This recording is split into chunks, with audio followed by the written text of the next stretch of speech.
Hello friends, welcome to our channel. Today we're going to take a look at another horrible case with you, the case of Marie Carlson. In 1974, a baby girl named Marie was born in the Philippines to an ordinary family. Concerned about her daughter's future, Marie's mother made the difficult decision to send her to the United States, where she believed Marie would have better opportunities for success. As a result, Marie was placed in a foster family with a military background, where she met a young girl named Esther, who was the same age as her. Two young girls quickly became close friends, unaware of a surprising fact that linked them together. What Marie didn't know was that her American foster father was actually her biological parent, making Esther her biological sister. As they grew older, the sisters left their parents' house and decided to start a new life together. They chose to settle in Florida, where they rented a cozy apartment near a karaoke club that soon became their favorite hangout spot. Marie Carlson's life was a vibrant reflection of her favorite color, pink. She had always believed that living a beautiful life was essential, surrounding herself with flowers and lovely things. But everything changed when she met Jeff, and she discovered a new, profound meaning in life: love. They quickly fell for each other, got married, and had a daughter named Paris, a name that symbolized the love and beauty they shared. Despite their happy family life, Jeff remained an enigma. His past and last name were shrouded in mystery. Meanwhile, Marie was driven to succeed in her career. She had set her sights on joining the Federal Bureau of Investigation, FBI, and was studying criminal law to achieve her goal. However, her journey was not without its challenges. As she progressed in her career, the obstacles grew tougher, and despite her best efforts, Marie ultimately left the police service without realizing her dream. Marie's life took a devastating turn due to a mental health disorder that worsened over time. The trauma of being sexually abused as a child left her with deep emotional scars. As a result, her daily life became increasingly painful, and her relationship with her husband, Jeff, began to suffer. The love they once shared started to fade, and their marriage eventually ended in divorce. The divorce was a difficult but necessary decision, as both Marie and Jeff knew they needed to prioritize their daughter, Paris. They agreed that it would be best for Paris to live with Jeff, allowing her to escape the negativity that had been affecting their home. Despite the challenges, they completed the necessary paperwork amicably and with minimal drama. Throughout the long and difficult divorce process, Marie and Jeff remained dedicated to making decisions that would benefit and care for their daughter, Paris. They remained on good terms and continued to care for each other as friends. Marie was grateful for Jeff's support and made it a priority to spend quality time with Paris, never missing a birthday. Marie had faced many challenges, but she remained determined and refused to surrender. Despite her struggles, she never lost hope. One day, she discovered what had been missing in her life: faith. This newfound faith led her to the Emerald Coast Church, founded by the charismatic pastor James Flanders and his wife Tanya. From the moment she stepped into the church, Marie felt a sense of belonging. The warm and welcoming atmosphere, combined with Pastor James Flanders' sincere and heartfelt sermons, made her feel at home. Marie began the process of recovering and healing from her past experiences, working to make amends and move forward. The Flanders, known for their kindness and generosity, had created a sanctuary where people could find help and support. For Marie, the church became more than just a place of worship. It was a loving community that accepted her with open arms. As she surrounded herself with the church's loving atmosphere, Marie began to heal and grow. With each passing day, Marie felt a sense of freedom and joy that she had never known before. She was no longer the lost and broken person she once was. Instead, she was a strong and vibrant individual, filled with hope and happiness. As she looked out at the sunny Florida landscape, Marie's eyes shone with a newfound radiance, reflecting the beauty and joy that had blossomed in her soul. The church was more than just a building, it was a community of people who genuinely cared for one another. For Marie, this small community became a second family, filled with love, light, and faith. From the outside, the church appeared ordinary, but inside, it felt like a warm and welcoming home. The people gathered there were united by their shared faith, and time seemed to stand still as they came together. Marie, however, was hiding a secret. She was pregnant, and the weight of this secret was crushing her. She felt ashamed and fearful, and only a few close people knew the truth. In June 2021, at the age of 37, Marie gave birth to her second daughter, Grace. As the news spread through the quiet town, people began to wonder who the father of the child was. The truth was painful. The father was a man Marie had been dating briefly, but he had turned out to be abusive and hurtful. When Marie became pregnant, he disappeared without a word. Left alone and broken, Marie found solace in the church. The Flanders family and the local community showed Marie and her newborn daughter overwhelming kindness and acceptance.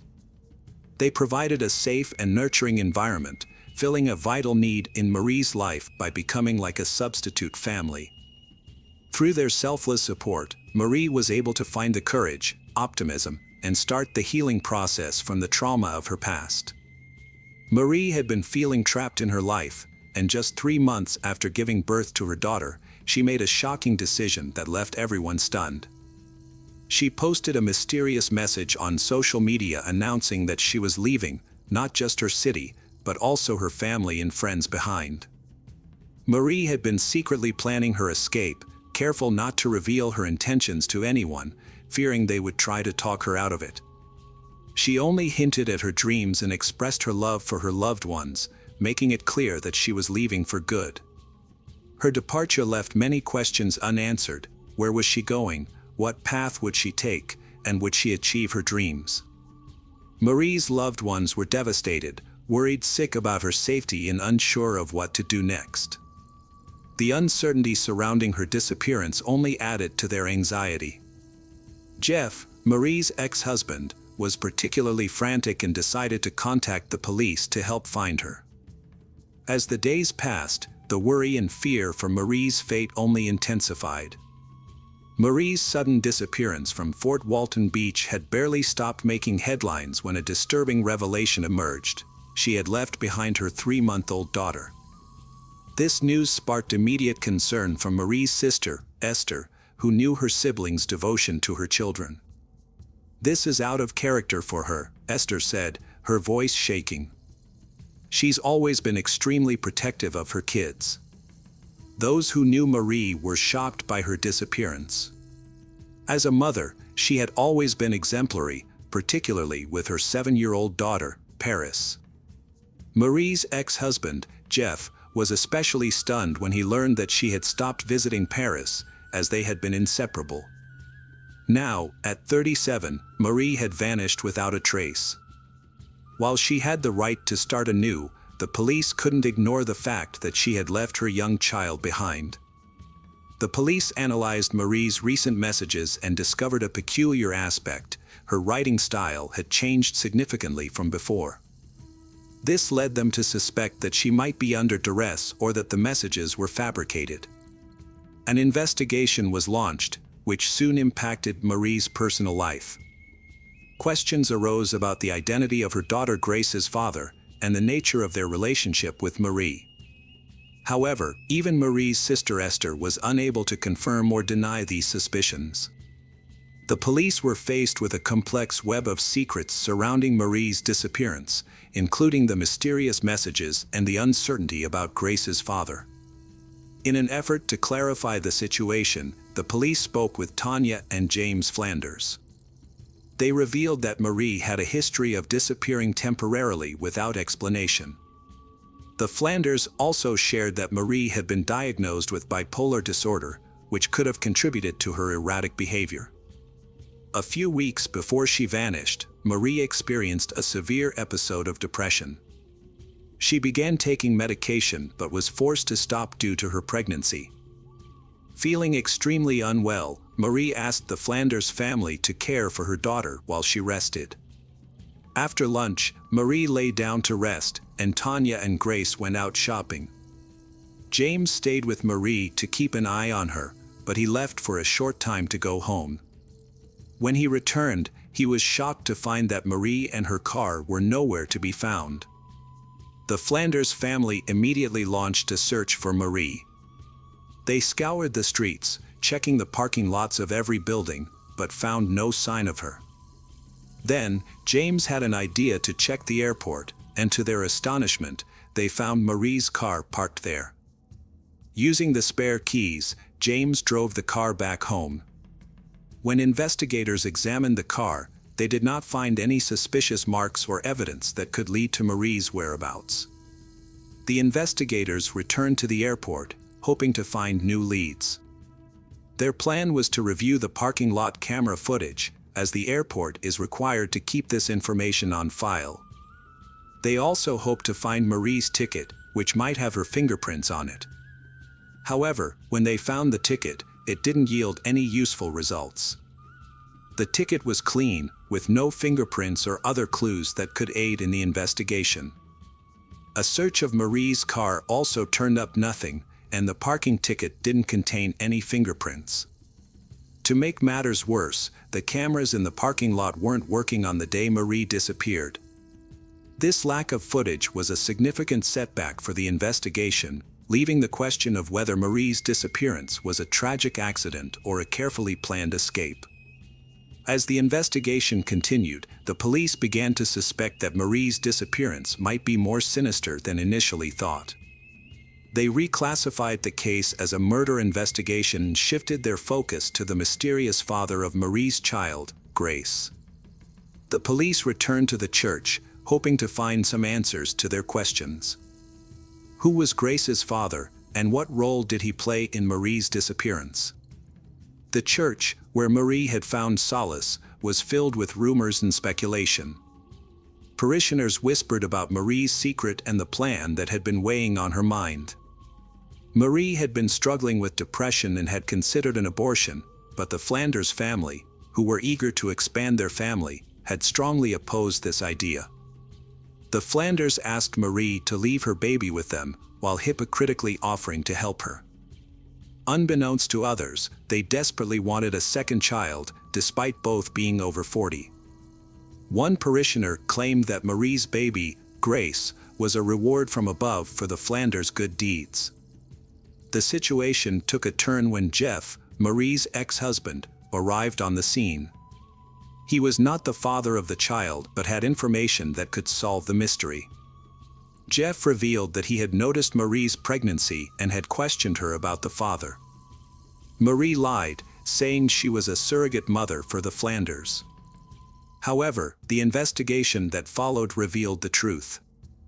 Police spoke with Tanya's friends, who were also church members, and eventually, the truth came to light. It turned out that the father of the child was James, and the conception was natural. This meant that James's wife, Tanya, had to silently accept the situation. The revelation caught the investigators' attention, and the Flanders were summoned for questioning once again. Tanya was the only one who showed up for questioning. She confirmed the information and added that she was present when the child was conceived. According to her, everything happened with the mutual consent of all parties involved. After Marie disappeared, disturbing details about her relationship with James and Tanya came to light. It turned out that James was intimately involved with both women, which was not just infidelity but a form of polygamy. At one point, they even celebrated the child's birthday together, taking a photo of James, Tanya, and Marie posing as a happy family. However, this photo was meant to mislead, suggesting that the celebration was only for Tanya and that Marie was not involved. But after questioning Tanya's friends, the investigation uncovered new information that revealed the true nature of their relationship. Although Tanya claimed that Marie was initially happy with the arrangement, it became clear that this was no longer the case at some point. Marie's feelings for her daughter Grace were stirred after she was born, and she became hesitant to give her up to Tanya. According to friends, Marie's reservations fueled her jealousy of Tanya, sparking suspicion that Marie might not want to surrender her child to her rival and planned to steal James away from her. These rumors swiftly elevated Tanya to the top of the suspect list. Following Marie's disappearance, all Tanya's problems would essentially dissolve, granting her the opportunity to raise Grace solo and retain her status as James's beloved wife. However, 2 months had passed since Marie vanished, yet no leads emerged. Investigators diligently attempted to unravel the mysteries surrounding Marie's disappearance using available tools, including GPS data. Despite its limitations in 2011, investigators focused on analyzing phone records and message logs to gather more information. The records revealed that Marie had accompanied James to the airport, but Tanya was absent. This development coincided with the unexpected visit of Jason, a young priest who often represented James and ultimately chose to share information with investigators. Jason shared with others a conversation he had unintentionally overheard after Marie vanished.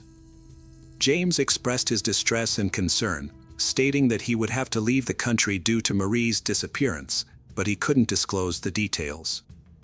He only mentioned that something terrible had occurred during Marie's severe depression.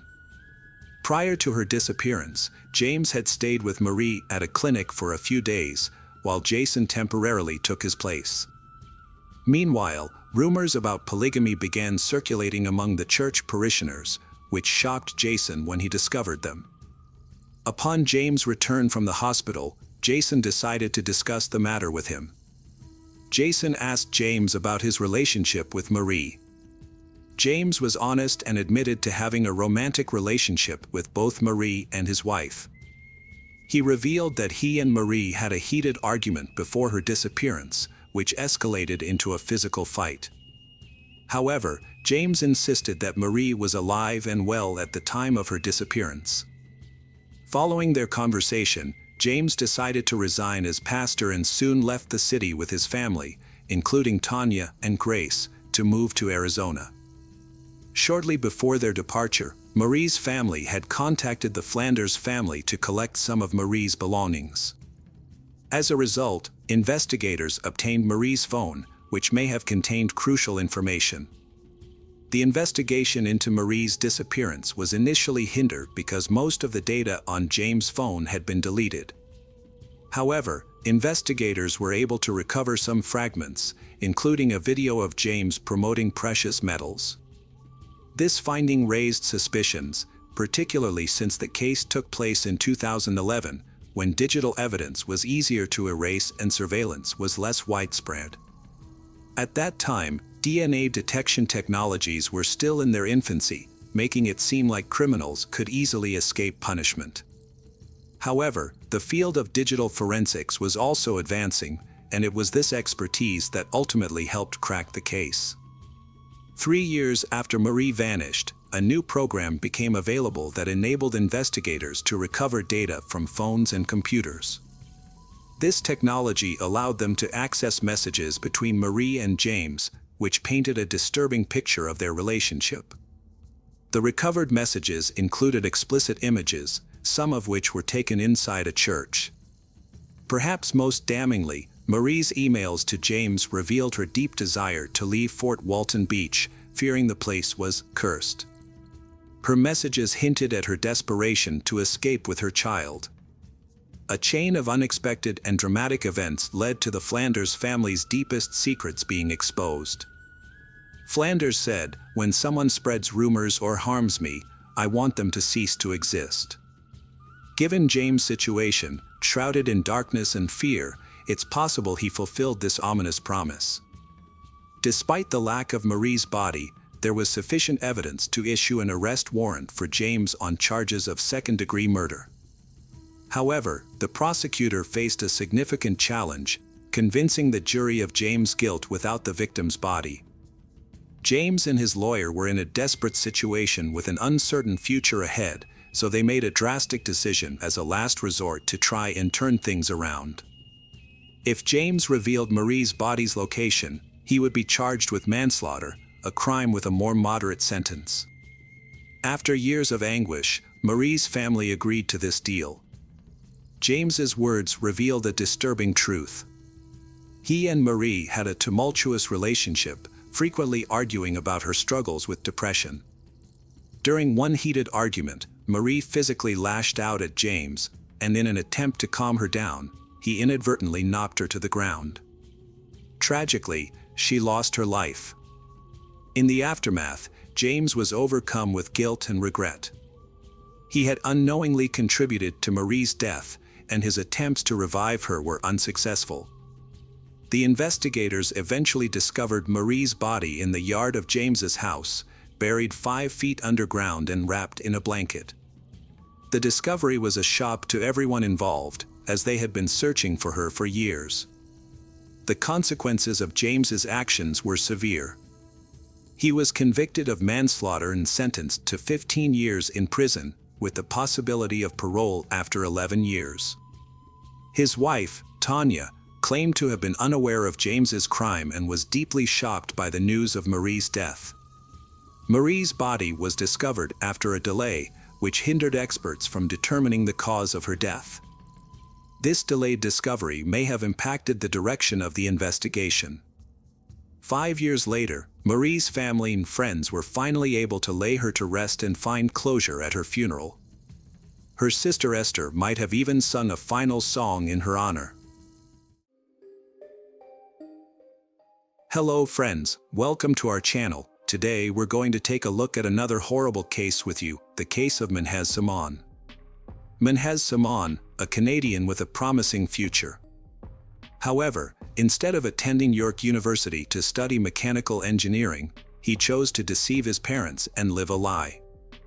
As the expected graduation date drew near, maintaining this double life became increasingly difficult, severely impacting his mental state.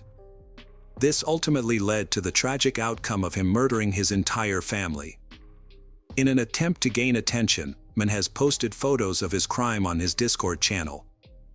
Initially, many believed it was a joke, but it soon became clear that the photos were genuine. Discord's anonymous features allowed Minhas to hide his true identity, making it challenging for users to uncover his real name, age, and location.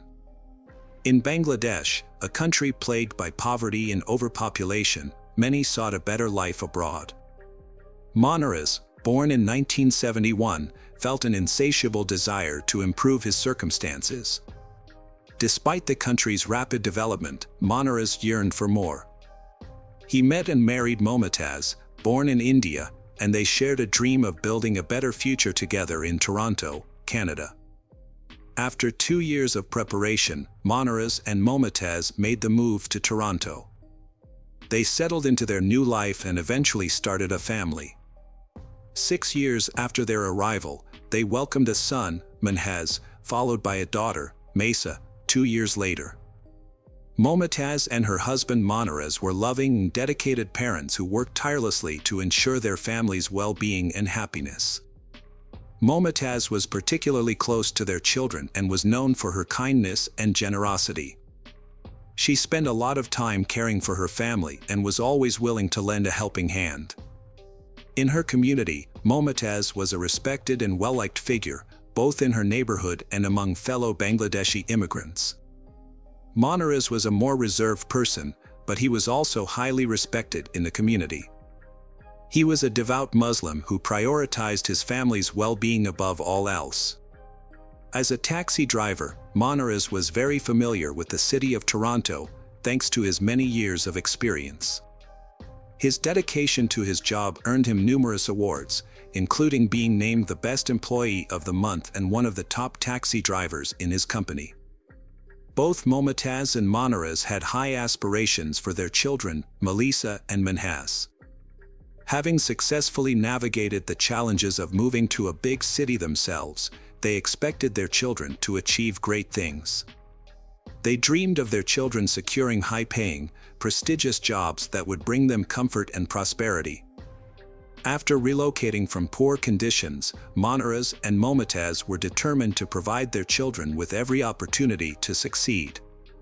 They worked hard to achieve their aspirations, which led to gradual but steady success. The family's first major milestone was buying a modest house on Mowen Road in Scarborough. With careful financial planning, they then acquired 2 investment properties, one in Scarborough and another in nearby Danforth. Momotaz took charge of managing the properties, and over time, the family's wealth grew steadily. As the family's assets increased, Momotaz felt a greater sense of responsibility towards her 2 children and their 3 properties. To help with the workload, Momotaz's mother, Firoza Begum, moved from India to join the family. This allowed Momotaz to strike a better balance between her work and personal life. In 2006, the family upgraded to a larger 4-bedroom house in Markham. At the time, it was widely believed that a career in medicine or engineering was the key to success. Notorious and Momotaz wanted their children to pursue these fields, with Minhaz aspiring to become a neurosurgeon and Minhaz aiming to become an engineer. However, their children had different plans. Melissa, in particular, was a rebellious child who resisted her parents' views and often pushed them away, despite showing great potential. Melissa frequently ran away from home, drank excessively, and used illicit substances, leading to reckless behavior. This behavior prompted strict and sometimes questionable intervention from her parents. If she failed to return home on time, she would be forced to spend the night outside. However, her mother, Momotaz, would occasionally unlock the back door to allow her to enter. The conflicts between Melissa and her father often escalated, drawing the attention of the police. In contrast, Minhaz had a distinctly different personality. He was often described as shy and introverted, but he shared a warm and loving relationship with his mother. Momotaz was extremely devoted to her son, often giving in to his wishes and catering to his needs. She would drive him wherever he needed to go, cook his meals, keep his room tidy, and greet him after school with a home-cooked meal. As the eldest son, Minhaz faced pressure from his parents to succeed and meet their high expectations. To cope with this pressure, he found solace in the world of video games, particularly massively multiplayer online (MMO) games like Perfect World. In this virtual world, Minhaz could express himself freely and connect with people worldwide, overcoming his shyness and self-doubt. The game became a refuge for him, and he spent most of his free time immersed in it. Minhaz's life was quite routine. Apart from accompanying his father to the mosque, he spent most of his time in his room, playing online games with his friends. However, his life took a significant turn after he graduated from high school. He thrilled his parents with the news that he had been accepted into the mechanical engineering program at York University. Initially, this achievement brought immense joy to his parents, Notorious and Momotaz. However, it also intensified the pressure on Minhaz, as he was now expected to excel and had no room for error. As a result, he became even more introverted and immersed himself in the online world. Minhaz started playing an updated version of the Perfect World game, which involved a group of players and a set of rules. He used the social network Discord to stay in touch with his friends and fellow players. The game's atmosphere was generally friendly, and players often formed close bonds with one another. In fact, many of them remained in contact even outside of the game. Minhaz felt more at ease expressing himself in the virtual world of the game than he did in real life, where the atmosphere was often tense. As a result, he found solace in the game, using it as an escape from the stresses of reality. In contrast, Melissa acted out her frustrations in the real world, frequently clashing with her parents over various issues.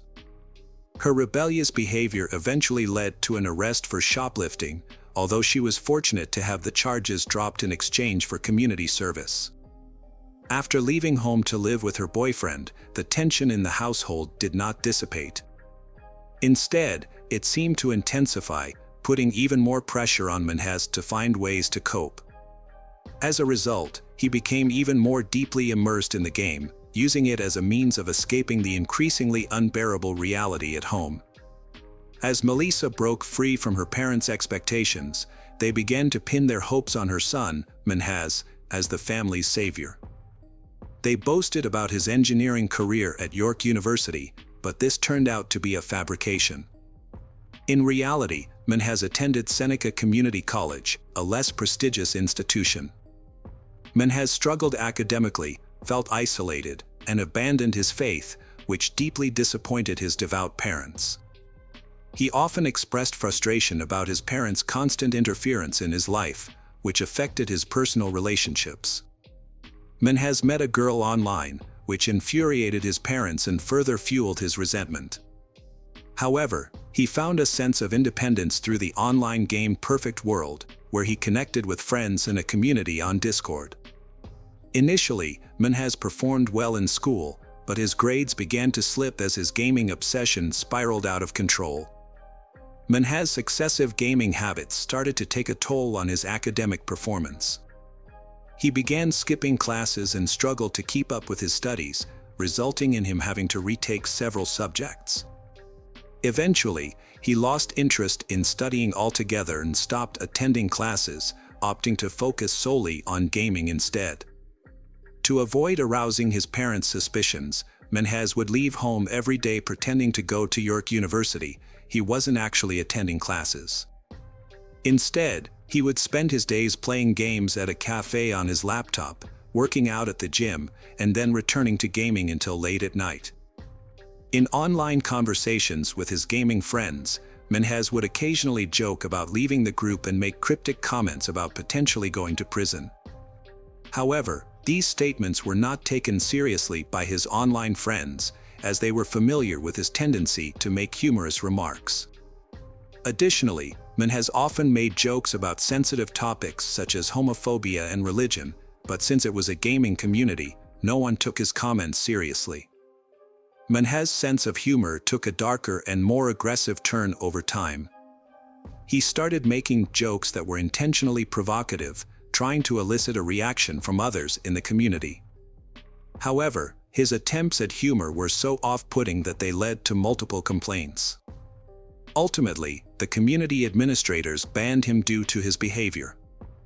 Minhas became more and more isolated. In contrast, Melissa turned her life around, repaired her relationship with her parents, and even gained admission to York University.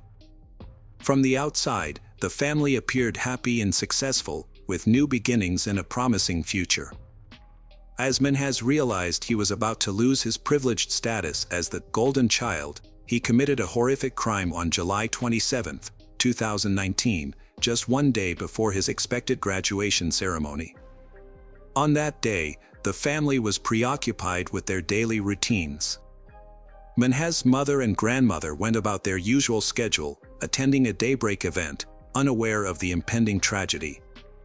Minhas began to carry out his horrific plan by sneaking into his mother's bedroom. He struck her on the head with a crowbar, knocking her unconscious, and then slit her throat to ensure she was dead. He repeated this brutal act with his grandmother. After committing these heinous crimes, Minhas calmly returned to his room and opened Discord, where he sent a disturbing photo of his mother's mutilated body next to the crowbar. The recipients of the photo were initially unsure if it was a joke, as Minhas was known for his dark humor.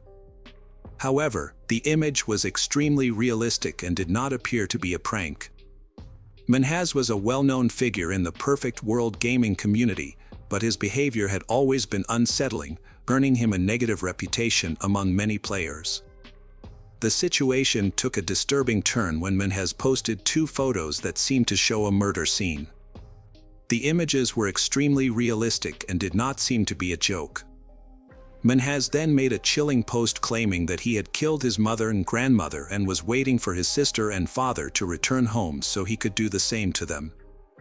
As the situation worsened and became more intense, other gamers began to take Minhas seriously, fearing that his threats could lead to more deaths. Discord users were convinced that they were witnessing a series of crimes unfold in real time, but felt powerless to intervene.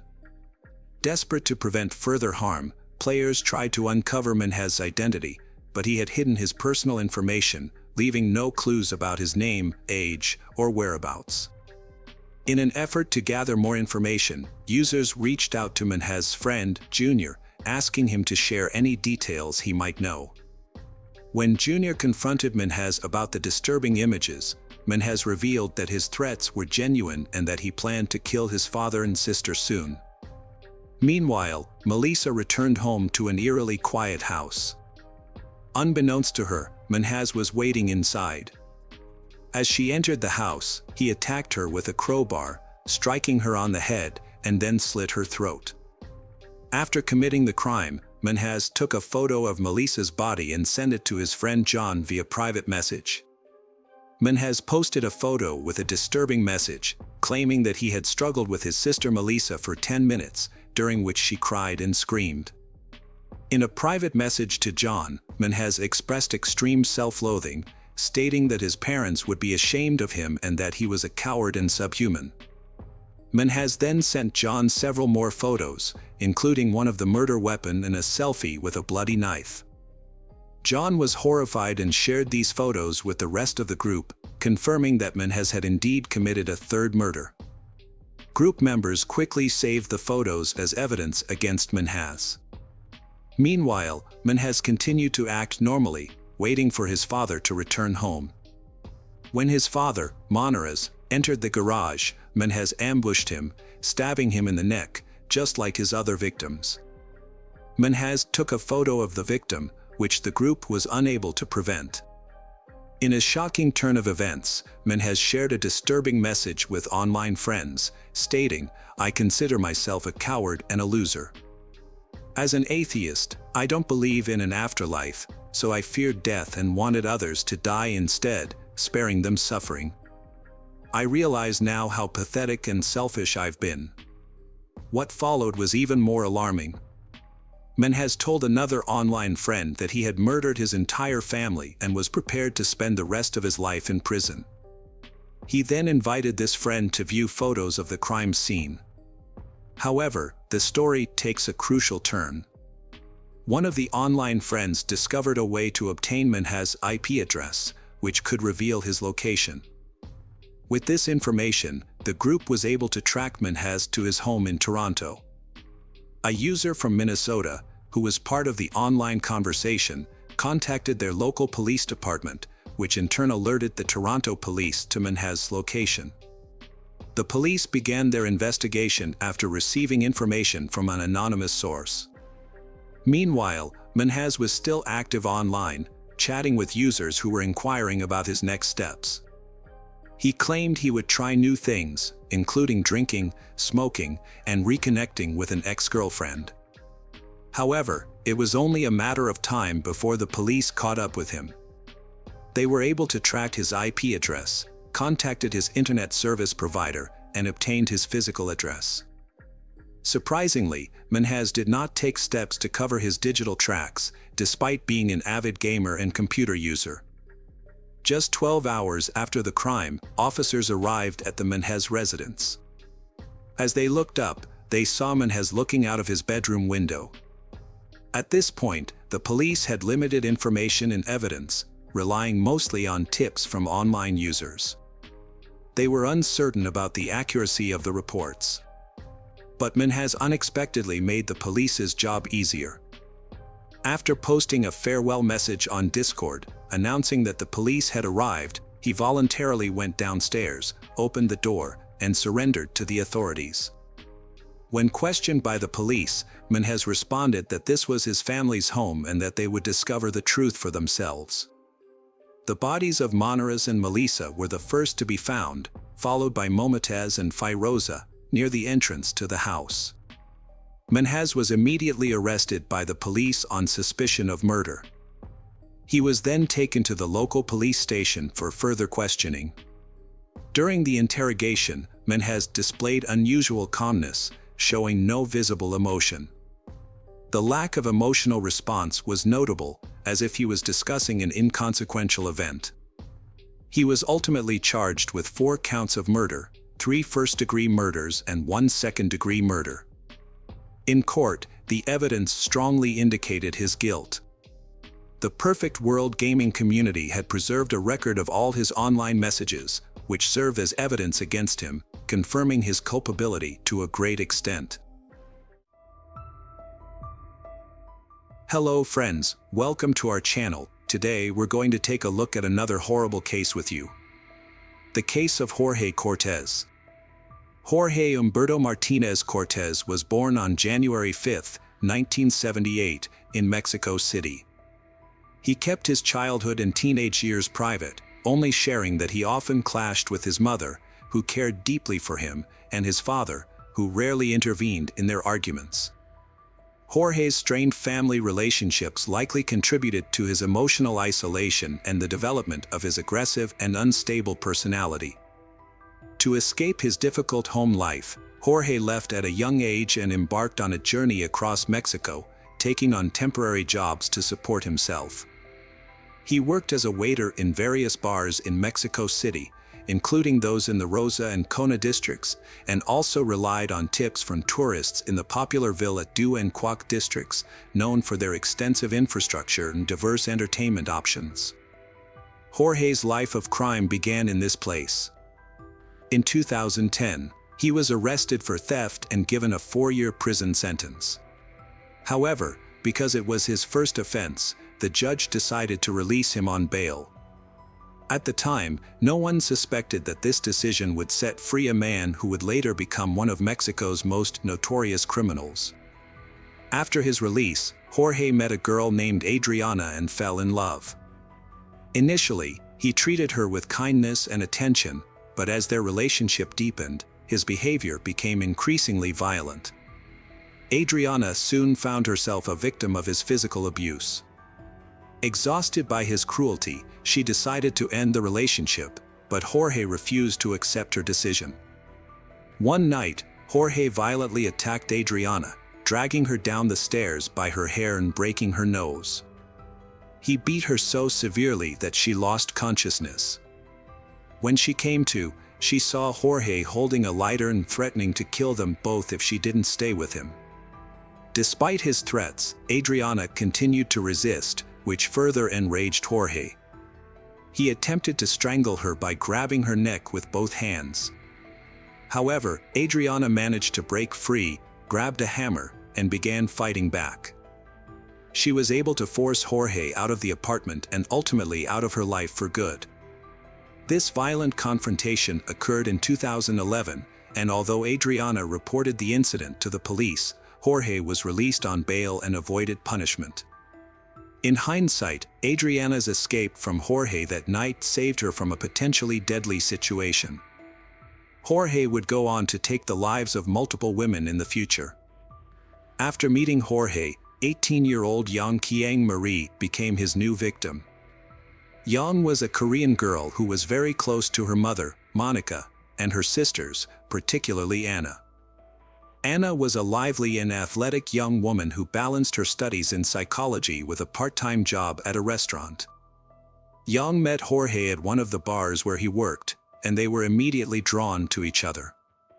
After a brief courtship, they started dating, but their relationship was marked by violence. Despite their frequent arguments, they stayed together. When Yang turned 19, she decided to declare her independence from her family and move to the city with Jorge. However, this change only made their problems worse. Jorge's behavior became increasingly controlling and abusive. He constantly monitored Yang's activities, calling her every hour at work and restricting her interactions with friends. As a result, Yang felt trapped and realized she was a victim of domestic violence. However, she hid the truth from others, including her family, to avoid causing them concern. Only a few close people, including her sister Anna and some friends, knew about the situation. Despite her family's warnings and advice to leave Jorge, Yang struggled to break free. She attempted to leave him multiple times but always returned, held back by her own fears and vulnerabilities. During this time, Yang underwent a significant transformation, changing from a happy and lively person to someone who was depressed and willing to do anything to please Jorge.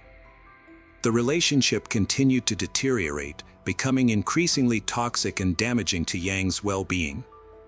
Yang's relationship with Jorge was marked by violent outbursts. On one occasion, Jorge refused to let Yang into their apartment when she came home late. On another, he locked her inside, set her clothes on fire, and chased her around the room in a fit of rage. In August 2014, their arguments escalated, and Yang decided to leave Jorge and move in with her parents. A friend encouraged her to report Jorge to the police and end the abuse. Although Yang initially agreed, she eventually returned to Jorge and they continued living together. Tragically, Yang's life was cut short. On September 21st, her body was discovered in their apartment, bearing signs of severe bruising. Jorge claimed to have found Yang hanging in the bedroom, stating that he had left her sleeping at noon the previous day, September 20th, after she had worked a shift at the bar. Jorge claimed that he returned home on the morning of September 21st to find Yang deceased. He immediately contacted the police and notified Yang's family of the tragic event. The news of Yang's death was devastating to her family, prompting Monica and Anna to rush to the scene. Upon arrival, they found police officers and forensic experts already at the apartment, carefully removing Yang's body from the bed. Jorge stated that when he saw his deceased wife, he became frantic and attempted to assist her. A police officer explained to the family that an investigation was ongoing and they needed to stay outside the house to protect potential evidence. As they watched, Yang's body, covered with a sheet, was carried out of the house. The police also informed them that the initial evidence suggested Yang's death was a suicide, a conclusion supported by the position of the body in Jorge's account, which the police believed to be truthful. However, Yang's family was skeptical and struggled to accept this explanation, finding it hard to believe that she would take her own life. When the family arrived to identify the body and prepare the necessary documents, they were surprised to find that the examination protocol was almost complete. The death certificate stated that Yang had died from strangulation by hanging. However, when the relatives were allowed to view the body, they noticed bruises on Yang's legs that seemed suspicious. Jorge attempted to explain the bruises by saying that the body had slipped from his hands and fallen to the floor when he tried to move it from the bed. Monica was not convinced by Jorge's explanation and suspected that something was not quite right. Investigations revealed more about Yang's tumultuous relationship with Jorge, fueling suspicion that her death might not be the suicide police claimed. During police testimony, friends described constant fighting between they, revealing Jorge's history of jealousy and aggression. His behavior extended to frequent phone calls to Yang's workplace, indicating a pattern of controlling behavior. Yang's sister Anna noted that a few months before the tragedy, her behavior dramatically shifted. Anna added that she started distancing herself from the family once the relationship with Jorge started. This prompted concern within the family. Despite growing concerns about Jorge's unstable behavior and doubts about the official explanation, the police were quick to dismiss theories and rushed to close the case. Experts at the Katok morgue recommended cremating Yang's body, which meant that further forensic investigation would not be possible. Yang's mother was deeply suspicious of Jorge's involvement in her daughter's death, but she eventually agreed to the cremation due to pressure from her family, thereby giving up the chance to gather evidence to support her suspicions. Jorge did not attend the funeral, but he got a tattoo of a broken heart, supposedly to show his grief. However, he also cut off all contact with Yang's family. Yang's death had a devastating impact on her family, especially her mother, Monica. The overwhelming pain of losing her daughter, combined with feelings of loneliness and despair, led Monica to develop an addiction to alcohol and smoking. Monica was devastated when her daughter Yang passed away suddenly.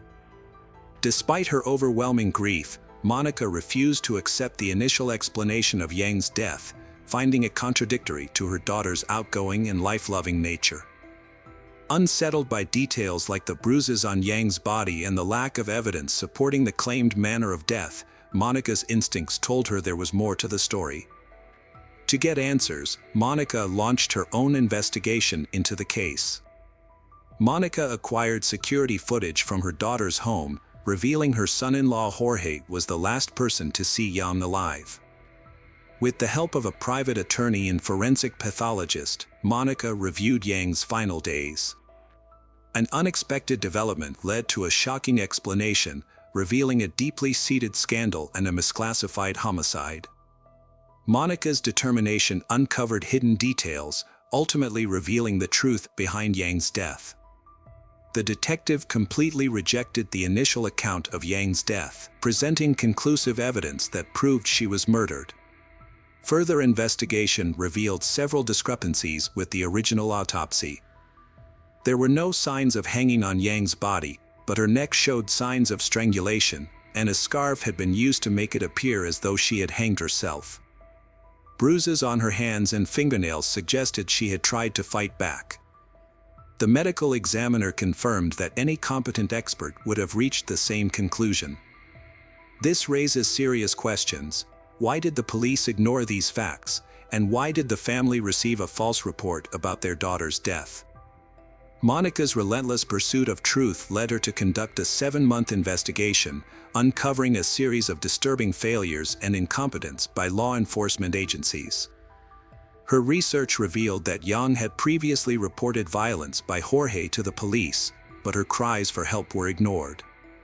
Monica also discovered that Jorge had ties to his father and the staff handling the case, which, combined with the severity of Yang's injuries and the apparent negligence of the authorities, compelled her to take decisive action. Monica appealed to the prosecutor's office, seeking a review of the case and justice for Jorge, the main suspect. However, she was met with neglect and cynicism instead of support. A prosecutor even questioned her competence, suggesting she should focus on being a housewife and seek psychological help rather than pursuing justice. Undeterred, Monica continued her investigation, driven by her love for her child and her desire for truth. Her perseverance ultimately paid off. Jorge committed another murder in 2016, a devastating end to Yang's story. This event began a new chapter in Campira's life. She met Jorge online, where he hid his dark nature behind a charming facade. Unaware of his past, she was drawn to his friendly, sociable personality, and they soon developed a romantic relationship. Campira's close friends discovered her new relationship when she posted a photo of herself and her boyfriend on social media, beaming with happiness. For several weeks, their romance seemed perfect. As 2016 drew to a close, Campira's mother, Margarita, met Jorge for the first time on December 28. Campira, Jorge, and her children then traveled to Acapulco to spend the New Year's holidays with her parents. However, Jorge later convinced Campira to extend their stay, and she asked her mother to watch the children for a few more days. Margarita agreed, unaware of the tragedy that was about to unfold.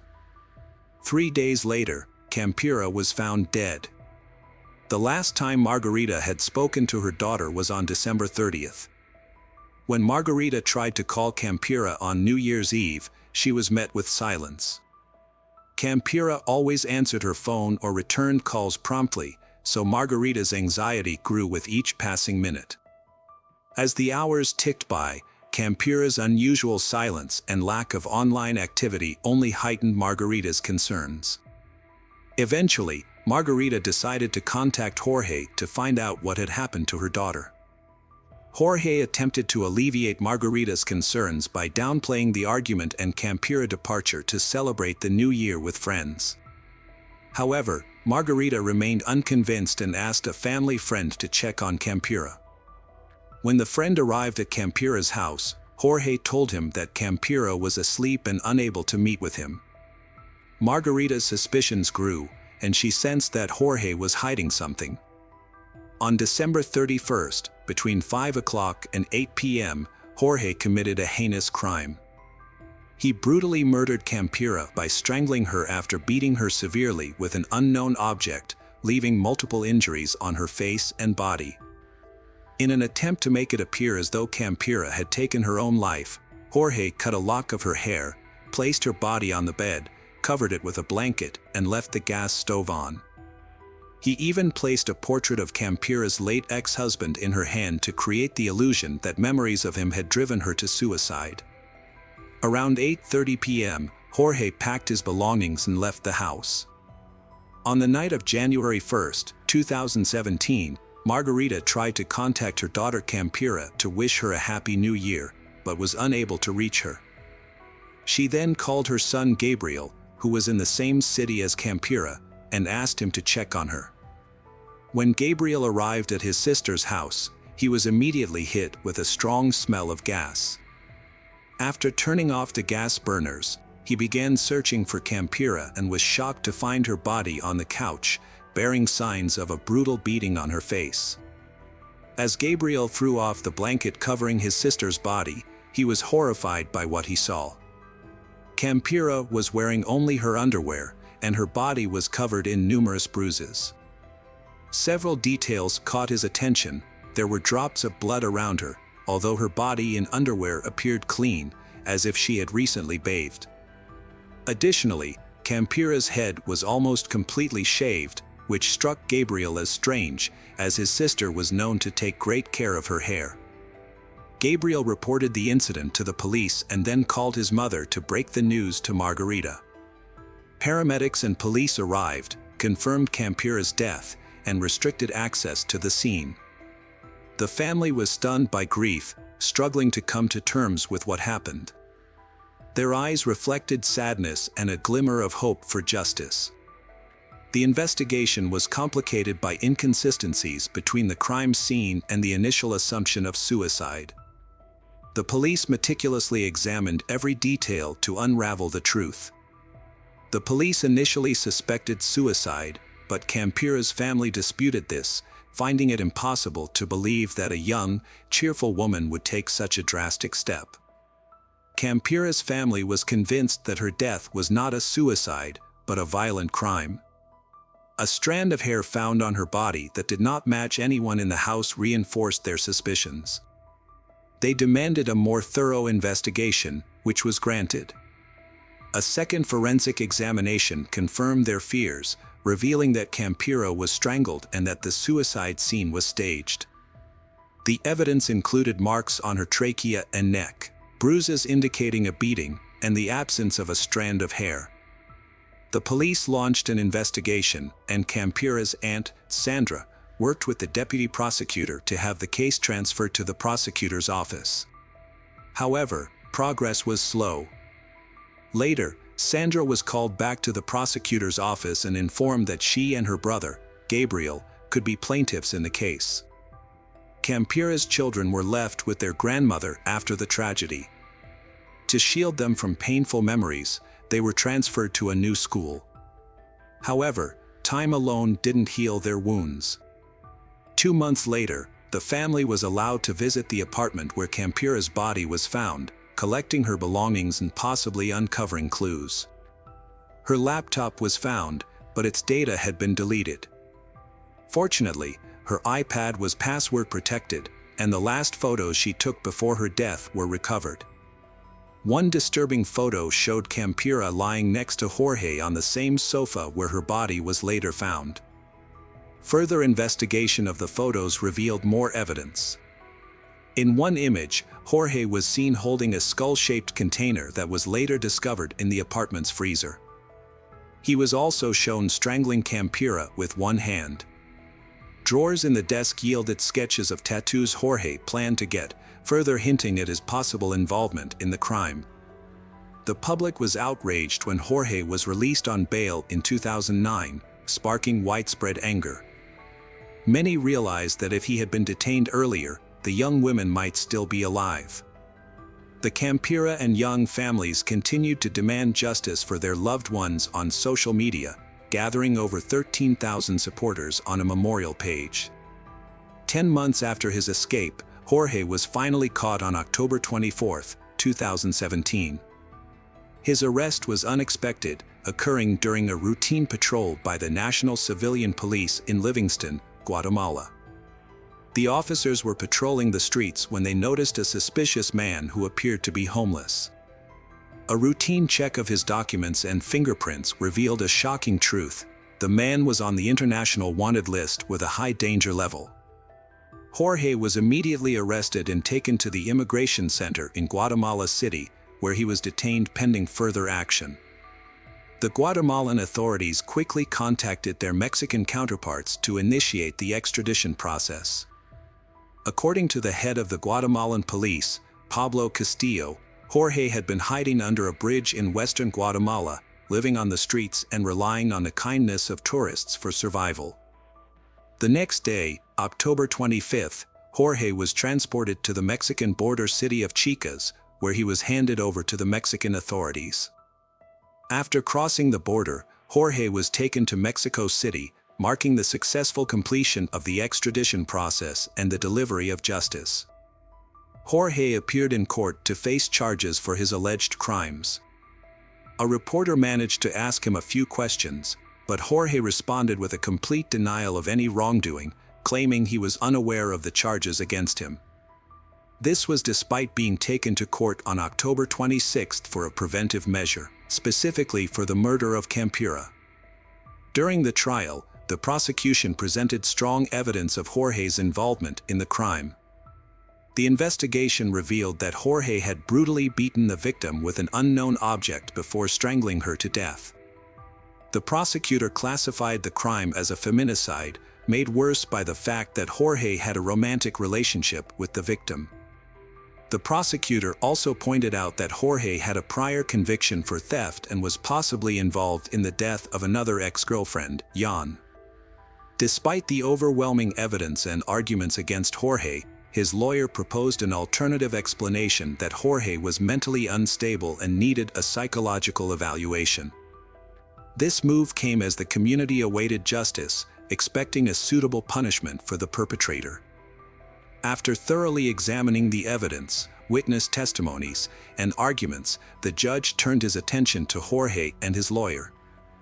He asked how long it would take to complete the psychological evaluation. Following a consultation, Jorge's lawyer agreed that Jorge would attend all subsequent court hearings. Upon reviewing all materials and considering both sides, the judge rendered a verdict: there was sufficient evidence from the prosecutor to hold Jorge accountable for his crimes. The court ordered the investigation to continue and gave a 4-month deadline to gather new evidence. Meanwhile, Jorge was taken into custody and held at a pre-trial detention center. Despite Jorge's arrest and guilty verdict, the Campura and Jan families faced a lengthy and challenging process ahead. In August 2019, an oral hearing was held in Jorge's case. His lawyer asked the court to disregard the videos that showed Jorge entering and leaving Campura's house on the day she was murdered. They claimed that these videos were incomplete, taken from a 30-hour recording at the crime scene, and could not be used to prove Jorge's guilt. The videos had been given to the victim's family by a neighbor who recorded them. The family then passed them on to the police, who brought only partial recordings to court. The police had lost the original disc. Jorge's lawyer alleged that the Mexico City prosecutor's office had concealed this information, which only came to light on the day of the hearing. The defense lawyer argued that the materials used to obtain the arrest warrant were unlawful. Specifically, the lawyer claimed that a key video was given to the Campura family rather than the judicial authorities, and therefore could not be used as evidence.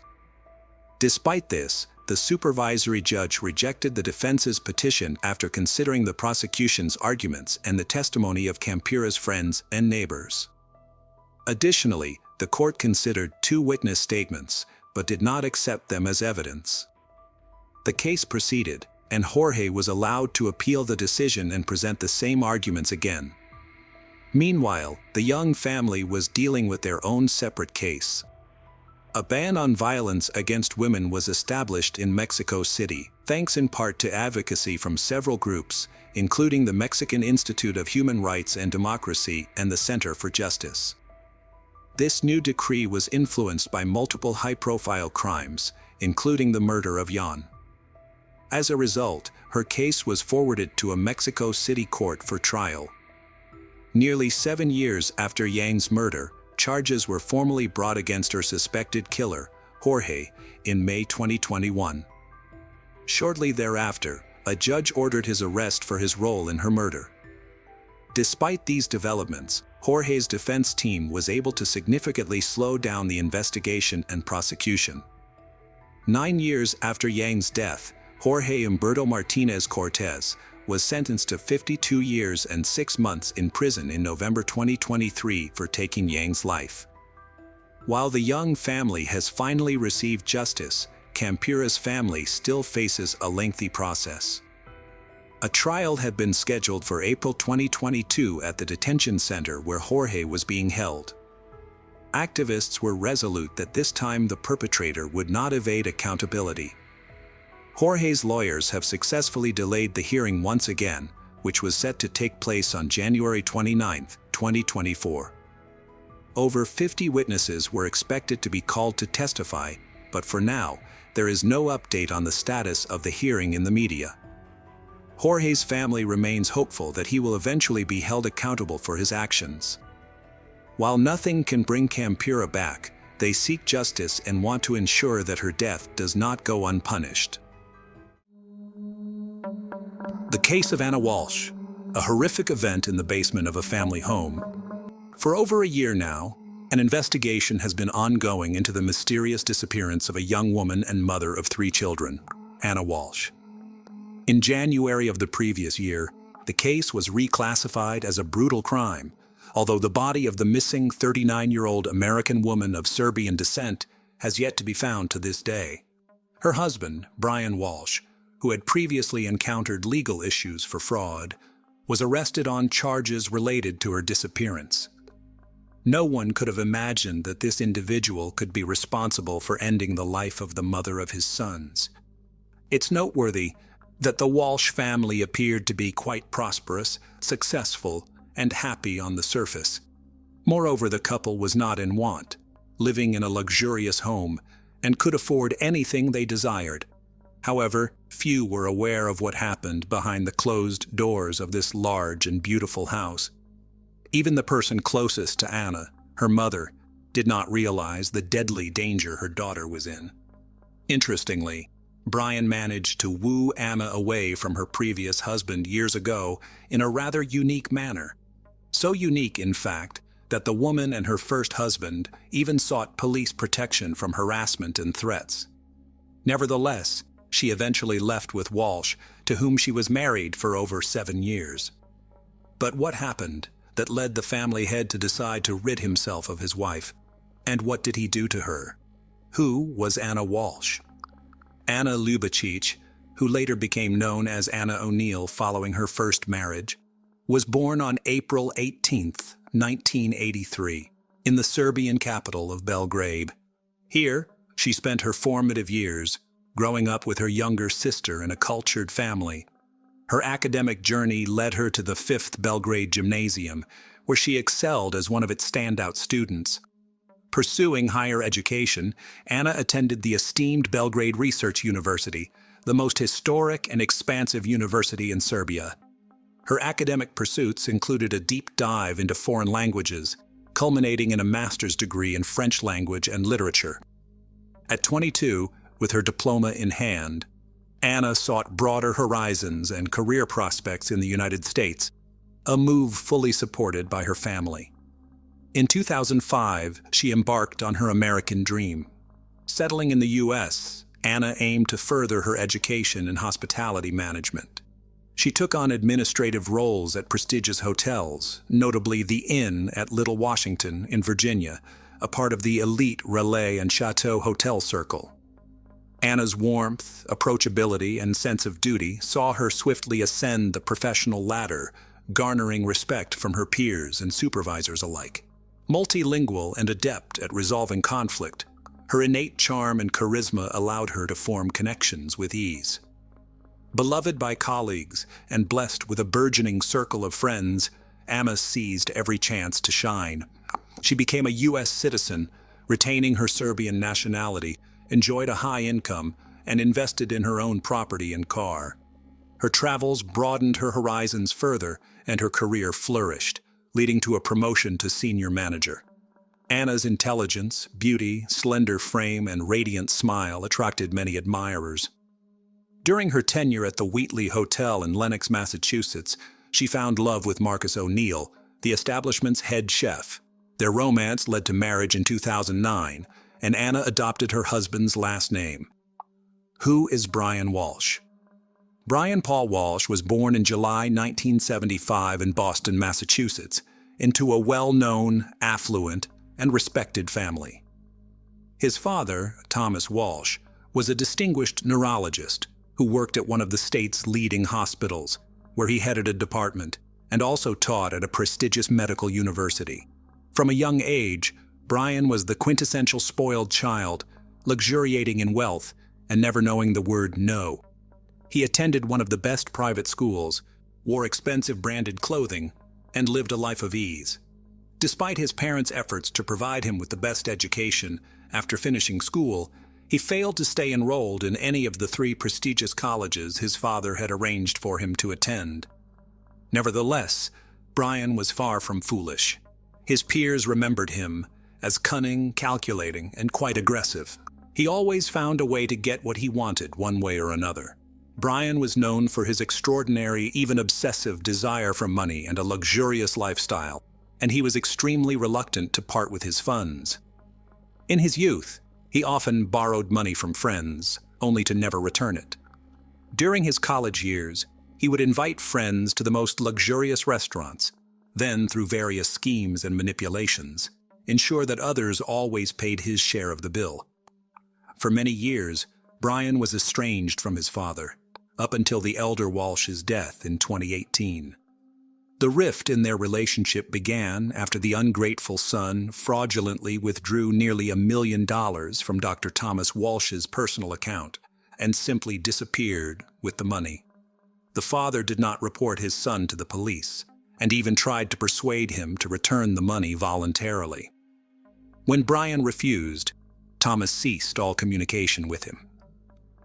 By the time of this egregious theft incident, Brian's parents had long been divorced, and his father had another family and decided to permanently erase his eldest heir from his life and his will. However, when Thomas passed away, Brian immediately made his presence known and even filed a lawsuit, claiming that the will left behind was forged by the doctor's widow and younger children to cheat him out of his rightful inheritance. Naturally, he was unable to prove anything or receive any part of the estate. Moreover, those who knew Brian described him as greedy, malevolent, and quite cruel, with a tendency towards violence and an inability to control his emotions. He achieved everything by force, and during bouts of anger, became dangerous.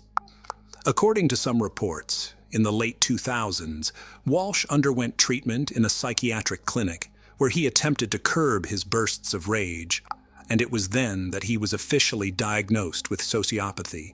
A truly peculiar love story. The future spouses met in 2014, a time when Anna was working as a senior reservation manager at the Wheatley Hotel in Massachusetts. At that moment, she was married to Marcus O'Neill, who was employed there as well. Brian was among the hotel's guests, and he was immediately taken by the attractive young woman. The fact that Anna was already married did not deter Walsh in the slightest. He began to show her attention that grew increasingly insistent. Accustomed to getting his way from a young age and not one to accept refusal, he began to pursue Anna relentlessly. He managed to obtain her phone number and even her home address, where she lived with her husband, turning their lives into an absolute nightmare. In 2015, the O'Neills found themselves compelled to ask the police for protection against Brian's incessant harassment, which persisted day and night. He constantly sought out Anna, called her at work, sent messages to her personal phone, and demanded she divorce her husband to be with him. The situation escalated when Walsh threatened to harm Anna and her husband if she did not leave with him. What happened next remains unclear, including why Anna eventually changed her mind. However, a year after seeking police protection from Walsh, she unexpectedly divorced her husband. Moreover, a few months later, Brian became her second officially wedded husband. The newlyweds settled in a luxurious home in Cohasset, Massachusetts, located about 20 miles southeast of Boston, in an upscale and well-appointed neighborhood. In this marriage, they welcomed 3 sons in quick succession. The boys were born a couple of years apart, and at the time of their mother's disappearance, they were 6, 4, and 2 years old. Anna did not consider taking maternity leave and successfully juggled work with motherhood, continuing her upward career trajectory. She assumed the position of regional general manager at Tishman Speyer, a real estate company, where she earned a high salary and effectively became the primary breadwinner for the family. As her job frequently took her to Washington, D.C., she also purchased another home there, registered in her name, where she stayed during business trips. During these times, she relied on visiting nannies to help care for her children. The fraud case against Brian Walsh. What was the head of this large family doing while his wife was both expanding their family and building her career? Brian was unemployed. The $1 million he had once taken from his father was dwindling, and everything his wife acquired was wisely registered in her name. Brian was actively seeking effortless income sources. Before marrying Anna, Brian had spent some time in South Korea, where he befriended a very wealthy individual whose family owned an impressive art collection. Upon returning to the United States, Walsh maintained this connection, and his friend unexpectedly asked for his help in selling several paintings by the iconic artist Andy Warhol. Brian eagerly agreed, but decided not just to sell the artworks for a commission, but to truly profit from the transaction. He had access to a series of abstract paintings by the great artist, collectively titled Shadows. He appraised each painting, obtained the necessary documentation, including authenticity certificates, and then decided to create copies of both the images and the accompanying documents. Walsh approached artists who made precise replicas of the paintings. He convinced the artists that he needed these copies as a backup, since each of the original works was worth about $250,000. For several years, the fraudster successfully copied and sold fake paintings as originals to collectors from various countries, until one of his buyers, an art expert specializing in Andy Warhol's work, quickly identified a forgery and sued the fraudster. The FBI took on the investigation, and in April 2021, the suspect pleaded guilty to selling counterfeit art. He was placed under house arrest after his lawyer negotiated a deal, requiring him to return the proceeds from the sale of the paintings to the buyers to avoid actual prison time. Brian's movements were significantly restricted, but he was allowed to leave his house. Twice a day, he could drive his children to and from their educational institutions. Additionally, he had 2.5 hours in the morning to visit stores, pharmacies, dry cleaners, and a few other places in his area to purchase necessities. The list of these places was limited and approved in an official document. The mysterious disappearance of Mrs. Walsh. On December 31, 2022, the Walsh family was preparing to ring in the new year together in the comfort of their home. Present were just the spouses and their 3 sons. Due to their young ages, the boys went to bed early, leaving Anna and Brian at the dinner table. That day, Anna made her last post on social media, extending her greetings and noting ambiguously that the year had been challenging. But she and her husband remained united.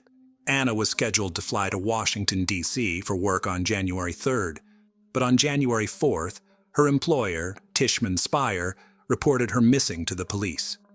She had failed to show up for work, missed closing a crucial deal, and her phone had been unreachable for several days. Independently of Speyer's actions, her husband also reported her missing, expressing his concern that he had been unable to contact her for several days. According to Brian, he last saw Anna on January 1st. He claimed she woke him up early in the morning, saying that there were some issues at work, and her boss had requested her to come in earlier than planned. After that, Mr. Walsh believed his wife headed to the airport with just a few belongings. However, Inconsistencies in the case soon emerged. Firstly, Anna hadn't purchased, changed, or reserved a flight ticket for January 1st, nor had she canceled her flight scheduled for January 3rd. Secondly, she didn't appear at the airport on either January 1st or 3rd. Thirdly, how did she leave the house? Her personal car was still in the garage, and she hadn't called for a taxi. Brian suggested she might have hitchhiked, but this theory sounded far from convincing. Brian's statements and behavior raised many questions. His accounts were inconsistent, and he didn't seem particularly troubled by the unfolding events. Unable to contact the mother of his children for more than 3 days, he only reported her missing on the 4th day and only after her workplace called. Investigation and arrest of the suspect. From the outset, Mr. Walsh was considered a primary suspect, yet law enforcement lacked sufficient grounds for his arrest or a warrant to search their family home. They conducted only a cursory inspection with the homeowner's permission, which yielded nothing. Brian claimed he had been living a normal life during those 3 days, visiting usual stores and tending to household chores. However, verifying his claims proved difficult. Whenever he left the house, he forgot his phone, which, according to him, was often taken without permission by his older children to play games. On January 5th, the police made a public appeal through television, displaying a photo of Anna and requesting anyone with information about her whereabouts or fate to immediately contact law enforcement. Yet, no witnesses came forward. The last time Anna was known to have made calls was to her mother and sister on December 31st, making her husband the last known person to have seen her. Surveillance camera footage from the neighborhood provided no leads. Anna was not captured on any cameras on the morning of January 1st, as if she had never left her home. On the contrary, her husband was recorded leaving and returning several times, but it was impossible to determine his destinations. Walsh's claim of a supermarket visit was debunked. His vehicle wasn't seen on any footage en route, nor was he spotted in the store. It wasn't until January 8th that Brian was arrested for providing false statements and taken in for questioning at the station, while his home was finally searched. It was discovered that on January 1st, he had gone to a hardware store in a different area, not on the list of approved locations he could visit under house arrest conditions. There, he spent nearly $500 on a significant quantity of cleaning supplies, plastic sheeting, duct tape, a mop with a bucket, and utility rags. He paid in cash, presumably hoping his visit would go unnoticed. Horrifying discoveries in the family home. During the search, at first glance, nothing out of the ordinary or suspicious was found in the home. Everything was in its place, with no signs of struggle or bloodstains detected. However, when law enforcement descended into the basement, there was no longer any doubt. This was the scene of a gruesome crime.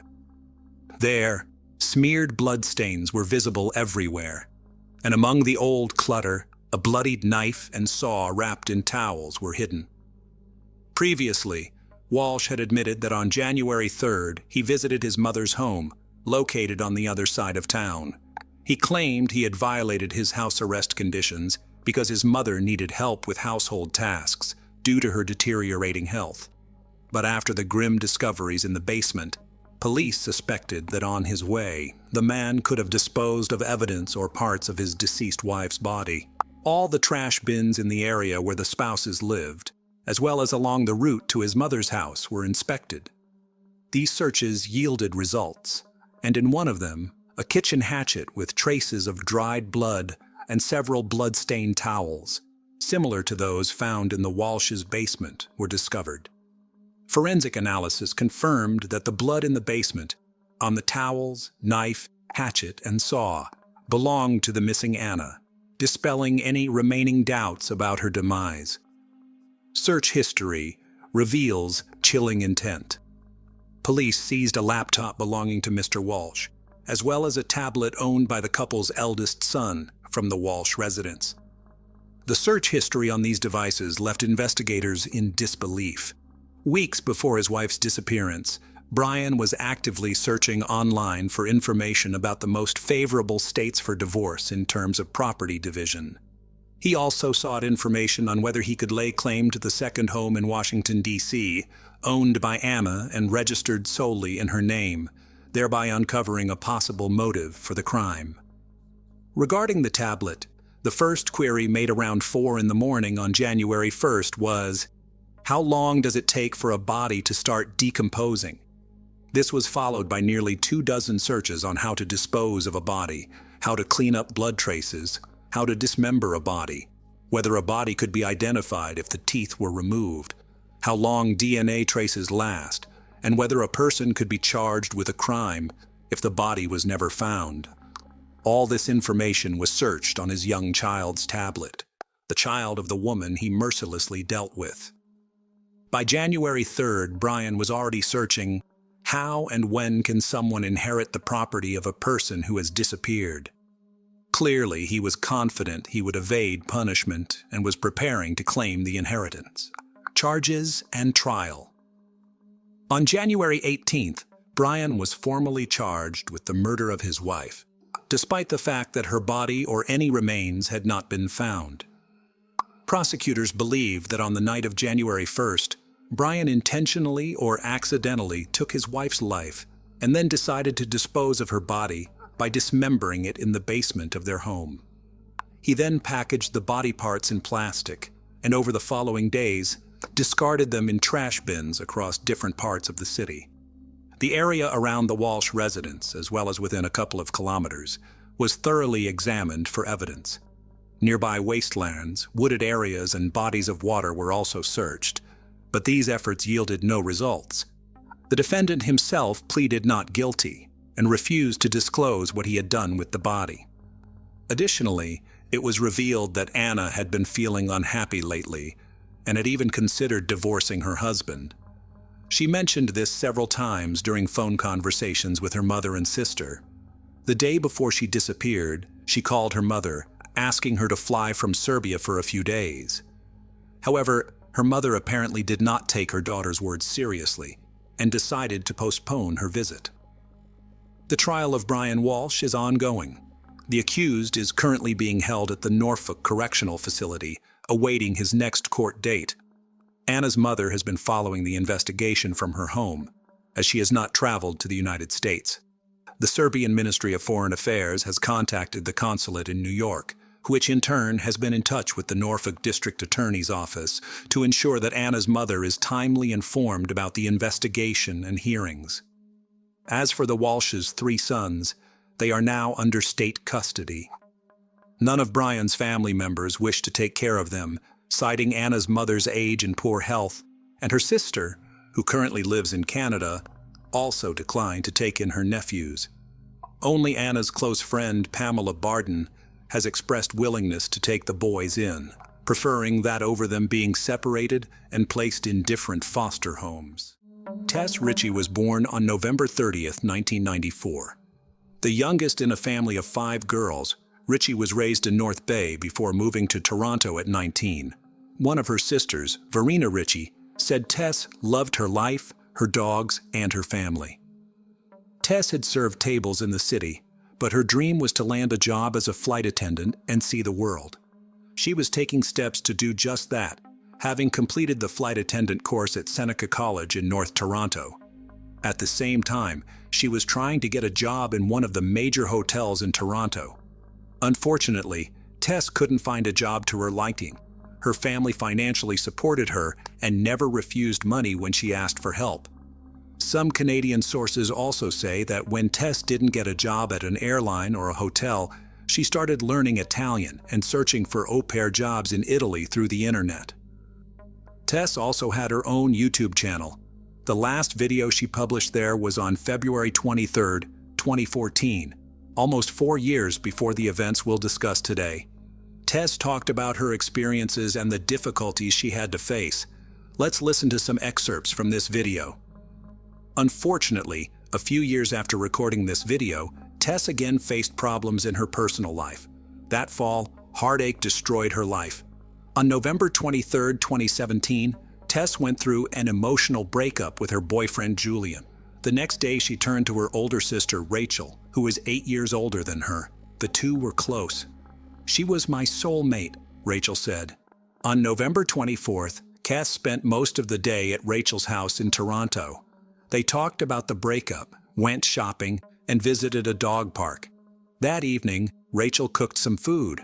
However, she had to persuade her sister to eat, as she had no appetite due to stress. Despite this, Tess made plans for the night. She decided to meet an old school friend named Riley Simard. Like Richie, Simard was from North Bay. She had moved to Toronto in the summer of 2017. The two hadn't seen each other in years, but now that they were both living in the same city, they had started talking again. Simard suggested they go to Cruise and Tangos, a well-known drag bar in the Church and Wellesley area. That evening, Rachel's partner ordered Richie an Uber so she could meet Simard downtown. Richie recalled seeing her sister running down the front path to the Uber. That fleeting glimpse was the last time she would see her alive. Richie arrived at Cruise and Tangos around midnight. Simard wasn't there yet. The club was full of people. Tess texted her sister to tell her she reached the place safely. It was commonplace. Richie's phone was her second best friend, her sister said. The following morning, Richie sent her younger sister a text message. She didn't expect to hear back immediately, considering Tess had been out the night before. By 6:30 p.m., Rachel still hadn't heard from her. Soon after, she noticed that none of her texts had reached Tess. Rachel tried calling, but all the calls went straight to voicemail. Her mother, Christine Hermiston, also tried to contact Tess, but her phone was off. Christine received a message saying that Tess had ordered an Uber at 4:02 a.m. However, soon after, she canceled it. When registering an Uber account, Tess indicated her mom's credit card. Hence, Christine received a message every time her daughter used a taxi. Tess always kept in touch with her family, so when her phone did not turn on during the day, they began to suspect something could have happened to her. She usually had her phone on her at all times. Rachel asked her partner to check her sister's apartment in Scarborough. At the same time, she started contacting her friends. It was about 9 p.m. on Saturday. Tess was still missing. Her family had a bad feeling about all this. Rachel started calling hospitals and also contacted the police. By the evening of the following day, the police had no news for Tess's family. Several officers tried to find out where Tess Richie might be, but no one had seen or heard from her in the last 2 days. On Monday, Tess's mother, Christine, and one of her sisters traveled from North Bay to Toronto to participate in the search. They were putting up and handing out flyers with Tess's picture, hoping someone might have seen her. The family did everything in their power. As for the police, they, unfortunately, did not show their best side when investigating the disappearance of Tess, but we'll talk about this a little later. At the same time, it turned out that Tess's friend, Riley, with whom they visited the bar together, returned home safely after that night. When they asked Riley if she knew where Tess had gone, she said she and Tess had drunk a lot, which resulted in the bar security asking them to leave. They left the bar shortly after 2 in the morning and went to Wellesley Street to eat something. On the way there, they met a guy who eventually went with them. Riley couldn't remember his name. On Wellesley Street, they ordered hot dogs. Tess wanted a vegetarian hot dog, which ended in a conflict with the seller. Tess believed they gave her a hot dog with meat. Riley admitted that her friend took mustard and sprayed the vendor cart with it, after which she, Tess, and the guy with them had to run to Dundonald Street. While there, they saw a woman on the house porch and started talking with her. Her name was Michelle Teep. Their conversation lasted about 20 minutes. Tess told Michelle that she had recently broken up with her boyfriend and shared how hard it was for her. Michelle tried to support Tess. Moreover, they even exchanged phone numbers. Teep said Richie seemed like someone trying to have a good time, but when she looked into her eyes, she saw sadness. The breakup with Julian appeared to be weighing her down. "I told her everything does get better and just to hang in there," Teep said. At 4 a.m., Riley received a text from her boyfriend asking her to come home. She said goodbye to Tess and walked towards Yonge Street and then home. Tess was disappointed that Riley had left her. At 4:02 a.m., she ordered an Uber. Thus, One can assume that after her friend left her, Tess decided to go home too. The driver arrived at 4:14 a.m., but Tess wasn't there. On Wednesday, November 29th, just one day before Tess's 23rd birthday, Christine again distributed flyers with her daughter's picture in the area where people last saw her. Knowing that Riley had parted with Tess on Dundonald Street, Christine decided to explore this area. She turned to Anne Brazeau, a nurse who worked at St. Michael's Hospital, as their daughters had been friends since elementary school in North Bay. Together, they set out to find Richie amid a growing search effort and social media push to locate her. That's when Brazeau made a haunting discovery. Peering into the bottom of an outdoor stairwell in a construction site at 582 Church Street, Brazeau immediately recognized Richie's body lying on the concrete. In 2017, this building was under reconstruction and partially fenced. It looked like this. I went into complete shock, horror, disbelief. I couldn't process or make sense of what I was seeing, Brazeau said through tears. I was terrified. Dust from a nearby gravel pile lay like soot on her body. Brazeau let go of the staircase railing and walked backward down the gravel driveway toward Church Street. Hermiston was farther up the sidewalk by that point, unaware that her daughter's body was so close by. Brazeau began to call out to her. "Christine, come back here," she said.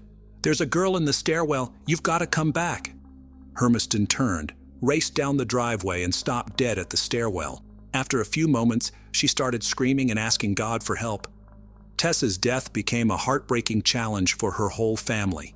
They found her body just 300 yards from the bar where she spent time before she disappeared, and just 20 yards from where her friend Riley last saw her. It raised a lot of questions about the work of the police. After all, her body was a couple of blocks from the bar all this time. However, after Anne and Christine found Tess's body, an anonymous police source provided the press with new information. Allegedly, Tess advertised her intimate services via the internet and worked in a strip club. The grieving mother said Toronto police didn't do enough to search for Richie because they assumed she was an escort. "It was horrifying to read that," Hermiston replied angrily at what police sources told the media after her body's discovery. She was not making a living in the sex trade industry. It's a blatant lie. They leaked that so it would look like she lived a high-risk life and was in a laneway with somebody, and it wasn't their fault. Although Tess did work as a waitress at a strip club, she quit less than 2 weeks after they hired her. As for intimate services advertisement, it was just an account on a dating site.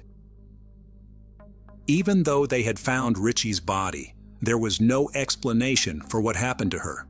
Police did not initially suspect foul play, but the homicide unit eventually took over the case after an autopsy revealed she had died of neck compression. Moreover, they found seminal fluid on the girl's clothes and saliva on her bra. After some tests, they found traces of male DNA. Thus, the police finally started searching for a suspect. Considering Riley's testimony, the detectives were trying to figure out the identity of the guy the girls met that night. After all, he was the person Tess stayed with after Riley went home. The police turned to CCTV footage to learn more about that night. This video shows Tess and Riley leaving the bar and going towards the hot dog vendor's cart. There were also CCTV cameras on the building close to where Brazeau found the body. After analyzing the recordings, the police saw Tess and her new acquaintance walking hand in hand up the gravel driveway. According to the information voiced by the police, the camera captured Tess and this unknown man at 4:14 a.m. The following recording, taken 46 minutes later, shows the guy leaving the place alone. Tess never appeared in the footage again. Therefore, the police believe this man was the main suspect in the Tess Richie case. On December 10th, during a press conference, the Toronto police published pictures of this man taken with the help of a video surveillance system. They hoped someone would recognize him. The pictures, taken by an ATM camera, were of poor quality. An ATM was next to the place where Richie bought hot dogs. In the evening of the same day, the police discovered the identity of this man.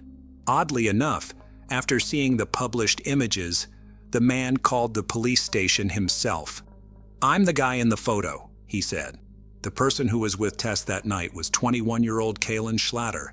In the fall of 2017, Schlatter was 21 and living with his parents and younger brother at their North Toronto home. He had completed a year of postgraduate study as a car mechanic and worked with his dad in construction.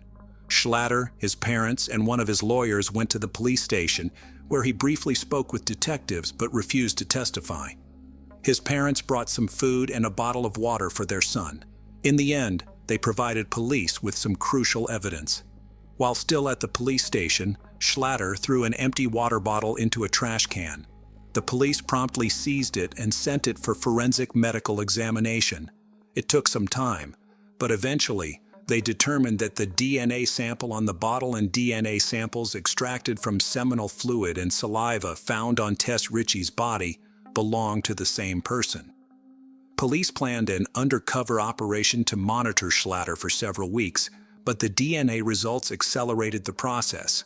Schlatter was arrested around 11 p.m. on February 4, 2018, after watching the Super Bowl with his family at the Cineplex Cinemas Queensway in Etobicoke. They took him to 13 Division and placed him in a holding cell at 3:19 a.m. on February 5th. Two other men were locked in holding cells on either side of him. Schlatter had no idea both were undercover cops and that he was about to give them an abundance of evidence. The three men sat in separate, nondescript holding cells with a combination toilet and sink as well as a bed. Schlatter was locked in a cell between the two cops, with all three men facing the same wall. None of them could see each other, but that didn't stop them from talking for hours. Schlatter told these policemen about his passion for card games and his ability to seduce women. According to him, he has slept with more than 40 women, even though he was only 21 years old. However, he did not mention that he liked both men and women. As it turned out later, Schlatter did not meet Tess and her friend Riley on the street. He was in the same bar as them. That's where he first noticed them. This recording was made shortly before security asked Tess and Riley to leave the bar. Here's Riley, and here's Tess. And this is Schlatter. Schlatter also told undercover officers about Tess. At first, he said that she was alive when he left. Shortly after, Schlatter added that something could have happened because alcohol clouded his mind. He thought he was not capable of it. The police charged Kalen Schlatter with taking the life of Tess Ritchie, but of course, he denied his guilt. In June 2018, two police officers, Alan McCullough and Michael Jones, were charged with 2 counts of misconduct for neglect of duty under Ontario's Police Services Act. According to the notice of hearing, they allegedly failed to thoroughly search the adjoining property or immediate area, interview neighbors, and notify a supervisor. If they had followed protocol, Christine Hermiston stated, they would have found her. She was lying just around the corner. Despite all this, both officers remained working in the police, but received penalties. As for Kalen Schlatter, during the 7-week trial held in 2020, his defense tried to prove his innocence, arguing that someone else could have approached the stairs where Tess was lying by climbing over the fence on the other side of the building and thus remain invisible to the cameras. The lawyers even gave the name of another suspect, but the police thoroughly checked and interrogated this person, finding no evidence linking him to Tess's death. DNA evidence pointed to only one person, Kalen Schlatter. Schlatter was a slight man who appeared soft-spoken in court. He said he has a speech defect that causes him to slur his words and stutter sometimes. Trying to explain the presence of his DNA on Tess's belongings, he said she offered him to hide from prying eyes. At 4:02 a.m., Tess Ritchie ordered an Uber. The driver arrived at the pickup point at 4:14 a.m., but Tess wasn't there. Instead of letting Ritchie meet her Uber driver, Schlatter again approached her. They sat down on a bench at the corner of Church and Dundonald. Tess seemed a bit more upset from the argument, so I walked over to her to check if she was all right, Schlatter said. He said it was Ritchie who asked him to sit and talk. It's impossible to corroborate his account, as there is no sound on any security video from the area. Schlatter testified Ritchie was bummed about her breakup, so he started talking about the dissolution of one of his previous relationships to make her feel better. She listened intently, he said, and even declined a phone call during their conversation. It was a lie. The police examined Tess's mobile phone records and discovered no one had called her during their conversation. Later on, she asked if it's okay if she kisses me, Schlatter said. We stand up and give each other a hug and kiss. These words could not be confirmed either, since there weren't any kisses on the CCTV footage available to the police. According to Schlatter, Ritchie asked him to follow her to the driveway at 582 Church Street and down into the property's outdoor stairwell. The prosecution considered these words a lie because, at that time, the Uber driver was waiting for Tess. They suggested that Schlatter offered to escort Tess to her car, but he was planning something completely different. We will never know what Kaylin Schlatter told Tess Ritchie as they walked up Church Street to convince her to walk into the dark at 4 a.m. with a man she just met. Schlatter claimed that he and Tess went down the stairs and started kissing. He wanted more, but Tess said they couldn't go any further. According to Schlatter, they kissed for a long time, which resulted in him ejaculating into his pants. After that, he invited Tess to his house, but she refused and said he could leave, which he did. Schlatter continued insisting Tess was alive when he left. It is important to note that all of the above was Schlatter's story, which the police could not verify. Only 2 people knew the truth about what happened that night. One of them was already dead. The prosecution's witnesses at the trial were Riley, a friend of Tess, and Michelle Teep, a woman with whom they talked that night. They both identified Schlatter. Schlatter not only spilled his guts to 2 undercover cops, he allegedly confided crucial details to a cellmate when they were at a Toronto detention center for roughly 2 months in 2018. The man, who can only be referred to as ES because of a publication ban, has a criminal record spanning decades, including several break-and-enters and a domestic assault. The informant said he initially felt sorry for Schlatter as he was a young man in jail for the first time. That's why ES invited him to share his cell while the 2 were in protective custody. But over time, ES soured on his new cellmate. Schlatter would cry himself to sleep at night because he didn't want to do time and because he missed his mommy. And yet he showed no remorse about Ritchie's death, ES said. He said Schlatter told him about his kiss with Ritchie and that he lost control when she said she didn't want to go any further. He couldn't stop and strangled Tess with a scarf. In court, Schlatter flatly denied that those conversations took place. His lawyer called ES a manipulative, pathological liar.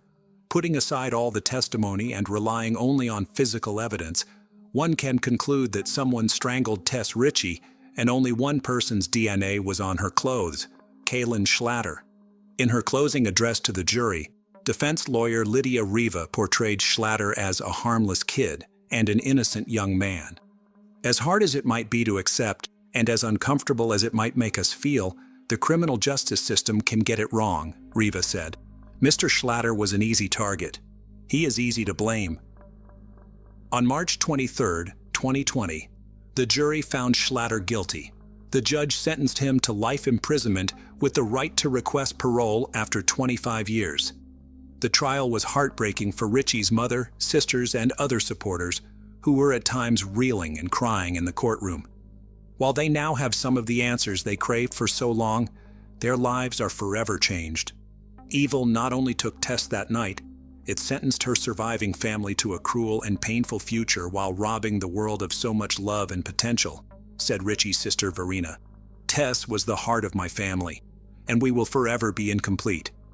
In June 2020, Tess Ritchie's family sued Schlatter, the police, and others because of the psychological devastation they experienced after Tess's death. Do I want to just go in the house and hide and let it go? Absolutely. But can I? Absolutely not. I can't, because I can't get it out of my head that they let her lay there for 4 days, said Christine Hermiston. That image is seared in her mind forever, Hermiston said. That that she should not have needed to travel from her home in North Bay, Ontario to Toronto to do the job of the police. Tess was the glue of the family, and her death has torn everyone apart, her mother said.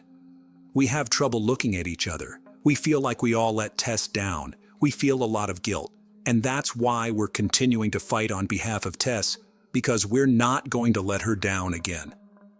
They are seeking a total of $20 million in damages, including punitive damages. Hello friends, welcome to our channel. Today we're going to take a look at another horrible case with you.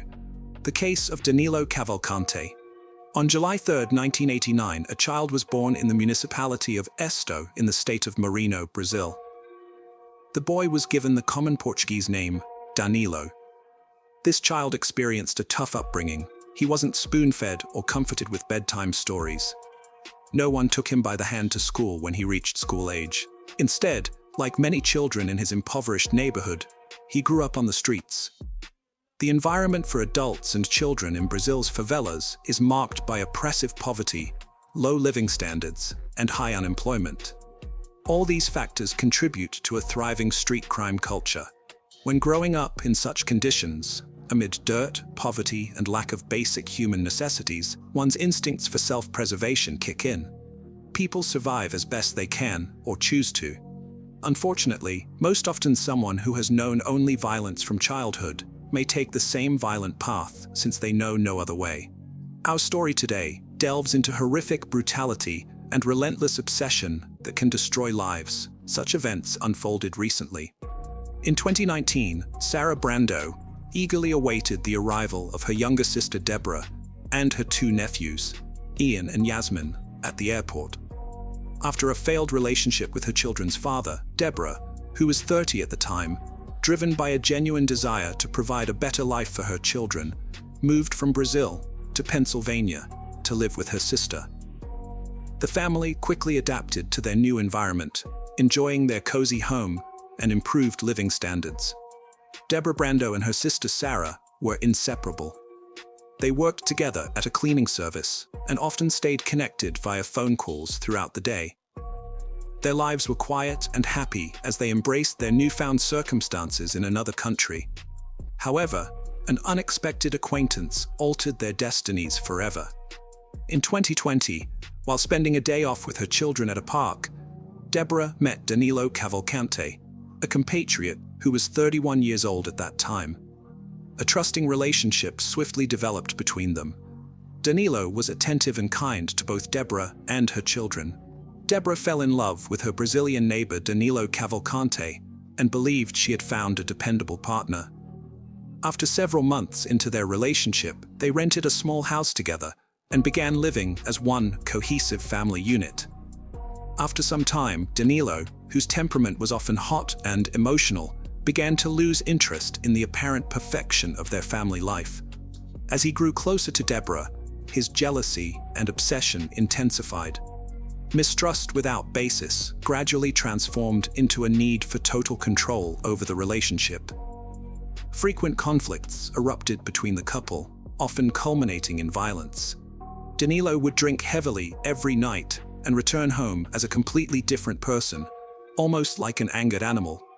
He demanded complete submission and obedience from Deborah, punishing her severely in front of their children when she resisted.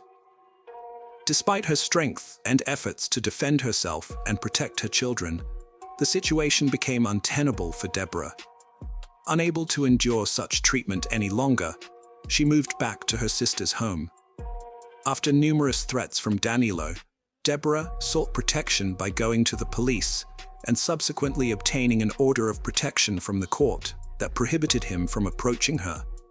Despite her attempts to distance herself from him, Danilo pursued her aggressively, often resorting to threats of violence if she even considered ending their relationship permanently.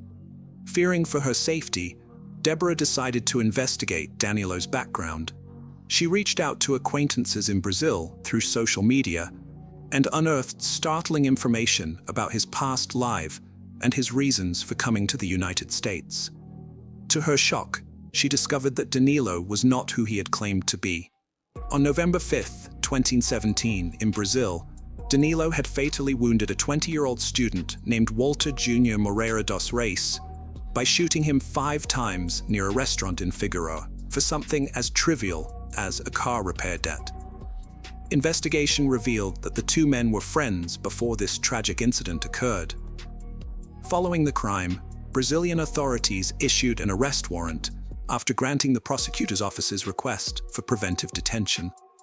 However, Danilo managed to leave Brazil through Brasilia International Airport due to procedural disagreements within the judicial system that delayed registering this decision in the National Warrant Registry. This discovery left Deborah stunned as she realized how much danger she was truly in by merely being associated with Danilo Cavalcante. It wasn't until 7 months after the crime that Cavalcante entered Puerto Rico illegally. In June 2018, a warrant for his arrest was issued in Brazil. On entering Puerto Rico, Cavalcante obtained a fake ID and eventually settled in Chester County, Pennsylvania, where his sister lived. Upon discovering Danilo's true identity, Deborah issued an ultimatum: leave her alone, or she would reveal his identity.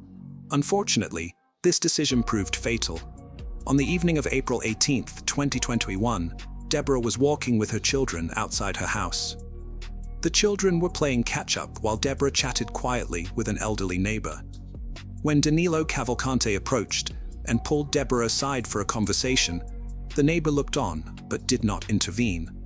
The discussion initially appeared calm. However, at one moment, Cavalcante produced 2 knives and attacked her. Deborah fell to the ground as he stabbed her multiple times. Despite her children's pleas for him to stop hurting their mother, he continued in a frenzy, inflicting a total of 38 stab wounds. A neighbor witnessing this brutal act attempted to administer emergency aid and stop the bleeding, while Deborah's daughter ran to get help and call emergency services. Deborah Brendo was rushed to a hospital but succumbed to her injuries.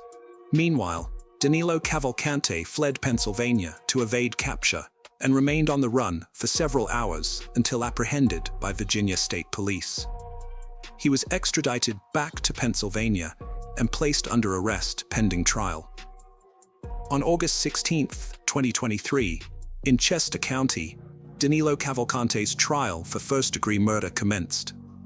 The investigation revealed that Cavalcante had refused to accept the end of their relationship and had been intimidating Deborah through regular domestic violence since 2020. During the trial, Deborah's sobbing child testified, recounting repeatedly the terrifying events of that day. It took the jury only 15 minutes to convict Cavalcante guilty. He was sentenced to life imprisonment without parole. Following the verdict announcement, Cavalcante was transferred to Chester County Jail in Pocopson, where he awaited transfer to a federal prison. On August 31, 2023, around 9 a.m., an inmate managed to escape from Chester County Jail. Utilizing a chimney, he scaled the wall between 2 narrow hallways and ascended through the chimney to the roof. Avoiding the barbed wire fences, he broke free. Surveillance footage captured him in the tight space between 2 walls in the exercise yard. He used his arms and legs to ascend upward, eventually running across the roof. From there, he climbed over the fence and pushed through the barbed wire to gain freedom. Prison officials were well aware of vulnerabilities identified after Igor Bolta's escape and believed they addressed them adequately. Officials thought that adding barbed wire after a similar escape attempt by an inmate named Igor Bolta just months earlier would prevent any jailbreaks. Acting Warden Howard Holland stated that according to court documents in May, inmate Igor Bolta had climbed onto the roof of the jail and jumped to a less secure location, but was captured less than a mile from the prison, within about 5 minutes. In response to this urgent matter, the prison was closed, initiating a massive search for Danilo Cavalcante, considered particularly dangerous. Alerts were issued everywhere. Danilo Cavalcante, age 33, with black hair and possibly armed and very dangerous. The escape of such a dangerous felon gained significant media attention. The search for this fugitive was broadcast daily across all media channels. The Pennsylvania State Police Chief, overseeing the search, held regular press conferences and briefings, providing residents with precise information about this special operation. He urged residents not to stay on the sidelines, but to take an active role through vigilance and observation to help determine the perpetrator's route. And it worked. About a few hours after the escape, Danilo Cavalcante was spotted walking along a road about 2 miles of the prison. With the help of reports from local residents, Cavalcante was seen by camera in the early morning hours of September 2nd. Police set up a search perimeter around the area, securing roads and railroads that run through it to prevent Cavalcante's potential escape, and put up a $10,000 reward for any information leading to his capture. Authorities began searching within 2 miles of the jail in the heavily wooded area of Pocopson Township in Chester County. A local resident saw the fugitive in a creek bed just days after the escape, but he fled into the woods before police could find him. The search continued and the perimeter expanded after he spent about a week on the run. A security camera captured Cavalcante at Longwood Gardens, a popular botanical garden nearly 3 miles from the jail, just south of where law enforcement initially searched for him. There's a lot of ravines, tall fields, high grass, a lot of cover for a guy who is 5 feet tall and 120 pounds. Robert Clark, Deputy U.S. Marshal for the Eastern District of Pennsylvania, stated on September 5th that in addition to tough terrain, searchers had difficulty with extreme heat and humidity lasting for several days. After a week of desperate searches for Cavalcante, the number of officers involved grew from 250 to almost 400. The search team has been strengthened not only in numbers, but also in equipment. Helicopters flying over began playing a recorded message from Cavalcante's Portuguese-speaking mother, begging him to surrender peacefully. The next morning, Cavalcante was spotted by a security camera on property located about 2 miles south of the prison. Police moved in and set up a new perimeter around this facility and Longwood, as well as nearby schools. These areas will be closed while search efforts continue. Police conducted an intensive search over several days until eventually Longwood Gardens briefly reopened with limited access before being forced to evacuate and close again following another sighting of Caval. On September 7th, law enforcement doubled the reward for information leading to his capture from $10,000 to $20,000. After nearly a week of searching, tension was palpable. Locals knew a man convicted of murder was on the loose. Yet, authorities had not disclosed how Cavalcante escaped from prison. In Chester County, Philadelphia residents were instructed by police to lock all doors and windows, secure vehicles, and stay indoors. CBS News reported that 34-year-old Danilo Cavalcante escaped from a Pennsylvania prison. The intense search pressed on until a significant development occurred on September 9th. Cavalcante somehow managed to breach the search perimeter in Longwood Gardens. He was seen on a video intercom, standing on a porch of a former colleague's home near Phoenixville, almost 20 miles northeast of the search area. Cavalcante cleverly altered his appearance. He shaved and donned new clothes, and remained undetected as he moved across the state. He stole a van from a local dairy store and drove it to Phoenixville with hopes of getting help and shelter from acquaintances. On the morning of September 10th, authorities discovered an abandoned stolen van with an empty gas tank in a field in suburban East Nantmeal. The search area then shifted to the northern part of Chester County. Cavalcante's movements once again prompted changes to the search perimeter on September 11th. As investigators continued their efforts, Cavalcante was listed on Interpol's Most Wanted list, and the reward for information regarding his whereabouts was increased further. That night, emergency services received an urgent call from a local resident who reported that a man matching Cavalcante's description had broken into his garage. In self-defense, the homeowner fired multiple shots and hit him 7 times. Surprisingly, Cavalcante managed to escape and stole a .22 caliber rifle with both scope and flashlight attachments. Police arrived swiftly at the scene and discovered Cavalcante's sweatshirt and shoes nearby. Once they confirmed his identity and recognized that this dangerous felon was now armed, local authorities urged residents in South Coventry to lock all doors and windows, secure vehicles, and stay indoors whenever possible.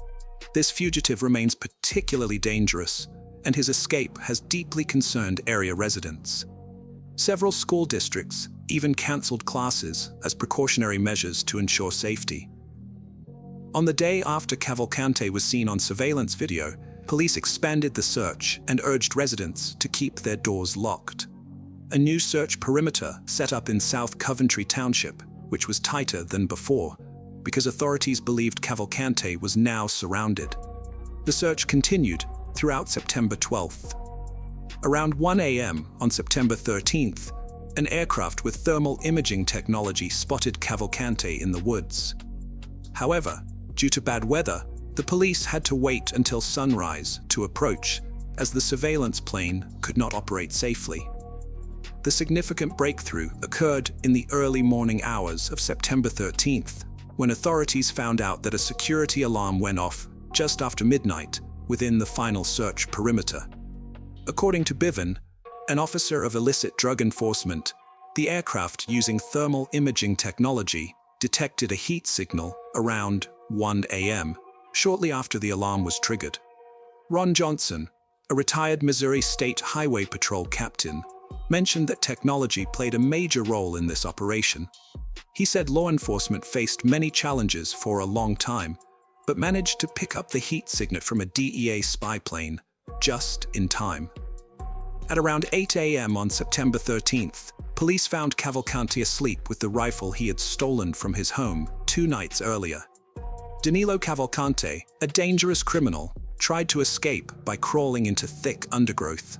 However, a police dog named Yoda subdued him by biting his head and holding him until police arrived. Lieutenant Colonel George Biven stated at a news conference that Yoda caused Cavalcante minor head injuries during his capture. Cavalcante was questioned by the police immediately after his capture. He revealed that he survived on watermelons and creek water and traveled only at night. He even admitted he almost got caught by an officer while hiding at one point. His plan was to steal a car and travel to Canada.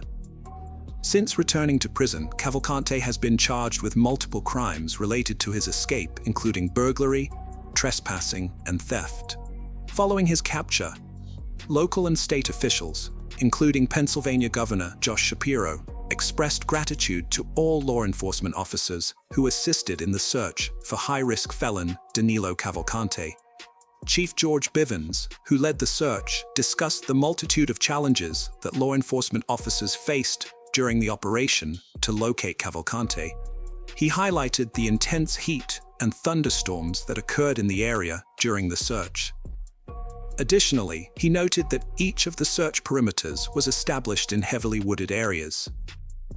The search team was composed of approximately 500 law enforcement officers, including Pennsylvania State Police, FBI, ATF, and U.S. Marshals, who thoroughly searched the area around the escape scene.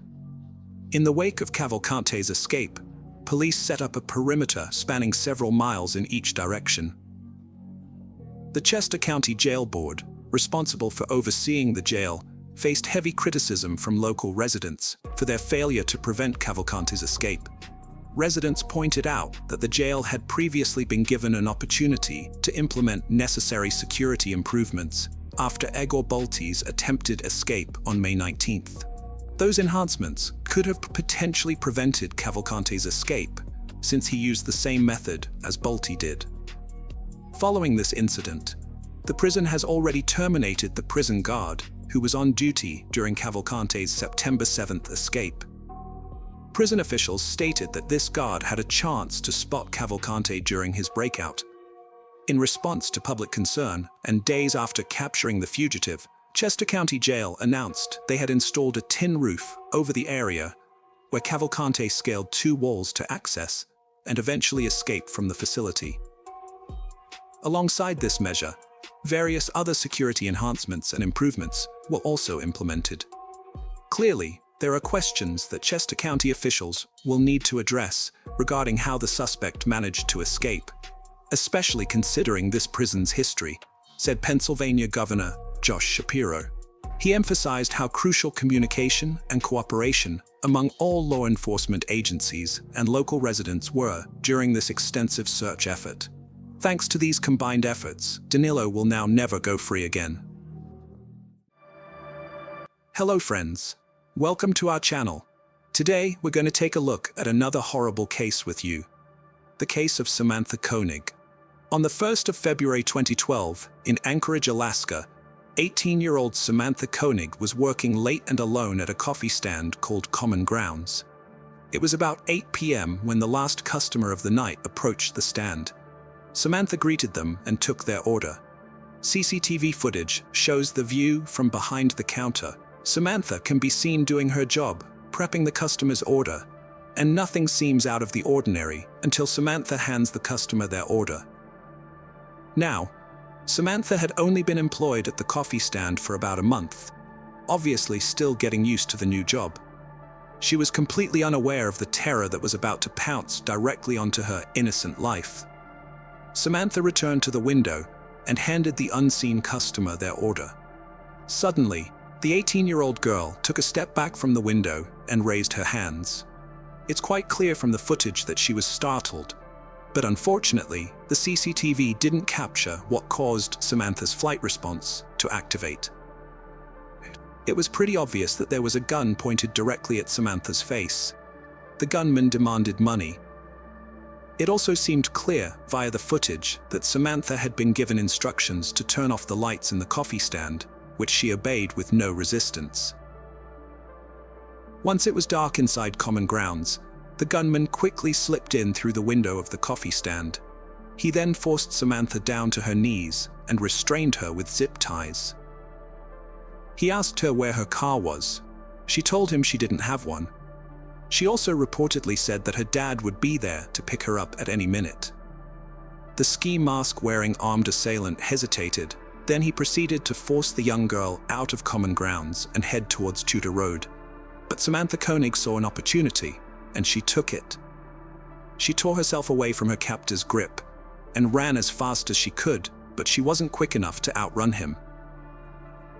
After a chase that lasted little more than a few yards, the man tackled Samantha to the ground.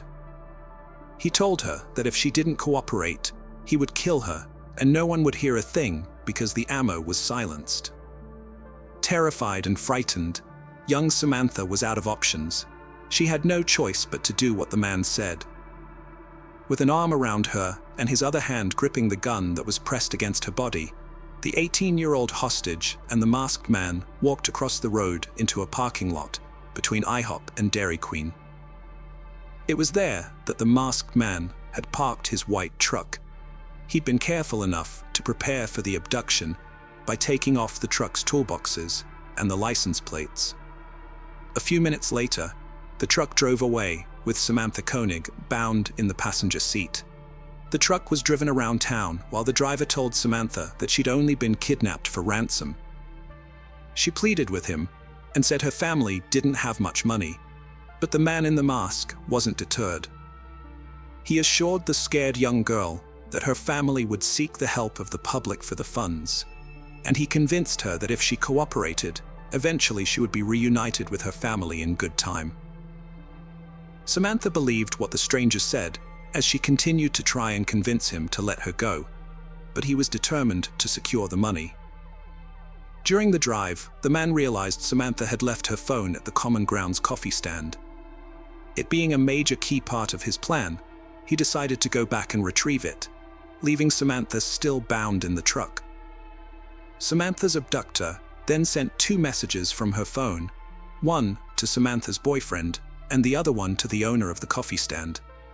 The texts made it appear as though Samantha was having a bad day and just needed to escape for the weekend. But by all accounts, those messages weren't fooling anyone.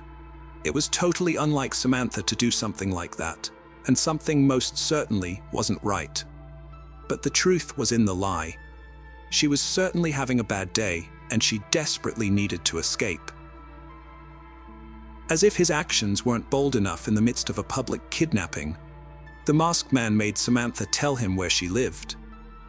He wanted her bank card, but she explained that she shared an account with her boyfriend and that the card was still in his truck. So the man drove to their house with Samantha still bound in the truck and broke into their vehicle to steal the ATM card. It was around 3 a.m. when Samantha's boyfriend noticed a masked man standing near his vehicle. He confronted the individual before rushing back inside to seek the assistance of Samantha's father. However, by the time they emerged from the house, the man had vanished, along with the debit card shared by Samantha and her boyfriend. Anchorage, Alaska, was left in shock. Samantha Koenig, known by everyone as a caring and selfless person, did not deserve to be held hostage. The entire situation was incredibly heartbreaking, and the news spread quickly in the cold air. James Koenig, Samantha's father, decided to make a public appeal for the safe return of his 18-year-old daughter. Posters with the message, "Please help find my daughter," were put up everywhere, and the community rallied to help. James expressed his concerns, saying, "I don't know if my daughter is being fed, taken care of, if she's still alive, or if she's getting any sleep." Despite a reward of $41,000 being offered for information leading to Samantha's return or whereabouts, no one had any answers. As the days passed by like melting wax from a burning candle, the concerns for Samantha's well-being intensified, and a grim sense of fear gripped the local community. The FBI and local law enforcement began questioning Samantha's family members and close friends, hoping to uncover a clue or lead. However, everyone, including her boyfriend, was ruled out. The investigators admitted that they had nothing, and that the truth about what happened to Samantha Koenig and the identity of the masked man was not even on our radar. 3 weeks of silence and minimal leads later, Samantha's boyfriend received a text from her phone that read, "Connor Park, sign under pic of Albert, ain't she purty?" Samantha's loved ones rushed to Connor Park, praying that the clue would lead to good news, or perhaps even Samantha's safe return. However, the truth they would discover in the park was completely unexpected. Someone spotted a picture on the park bulletin board, a memorial picture of a deceased dog that read, "Thanks for all the fun, Albert the Golden Doodle." Directly under Albert's picture was a Ziploc bag waiting to be opened. Inside the bag was a letter demanding $30,000 to be deposited into Samantha's account if they ever wanted to see her alive again. The bag also contained a photograph of Samantha being held hostage, staring directly at the camera while an unknown arm held up a copy of a recent newspaper. It was a glimmer of hope, but it was just the beginning. Following the instructions, $5,000 of community-donated funds were deposited into Samantha's account. A few hours later, someone withdrew that money using Samantha's debit card. Anchorage ATM footage captured a man with his face covered, wearing gloves and dark clothes, but nothing identifiable. Investigators quickly raced to the ATM, but arrived to find nothing of use. The trail went cold, right there in the tracks of Samantha's captor, who had long gone with the money and the life of an 18-year-old hostage in his grip. A week later, the man made another withdrawal from an ATM in Willcox, Arizona, almost 4,000 miles away. Subsequent withdrawals were made in Lordsburg, New Mexico, Humble, Texas, and Shepherd, Texas. Samantha's kidnapper was heading east across the I-10, but he had made a critical mistake. During the withdrawal in Willcox, Arizona, ATM footage captured his white Ford Focus in the background. Now investigators had something that just might lead them to Samantha before it was too late. The photo of the white Ford Focus was swiftly distributed to authorities everywhere. On March 13, 2012, a state trooper noticed a vehicle matching the description of the wanted car in a hotel parking lot in Texas. The officer watched a man get into the car and begin to drive away. The trooper followed the Ford Focus closely behind and pulled the car over the moment it exceeded the speed limit.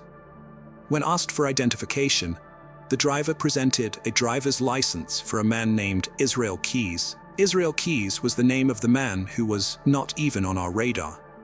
Upon searching the car, they discovered Samantha's ID, her debit card, her cell phone, a gun, and the disguise he wore in the ATM footage. It was evident that they had found their man, but the question remained, where was Samantha?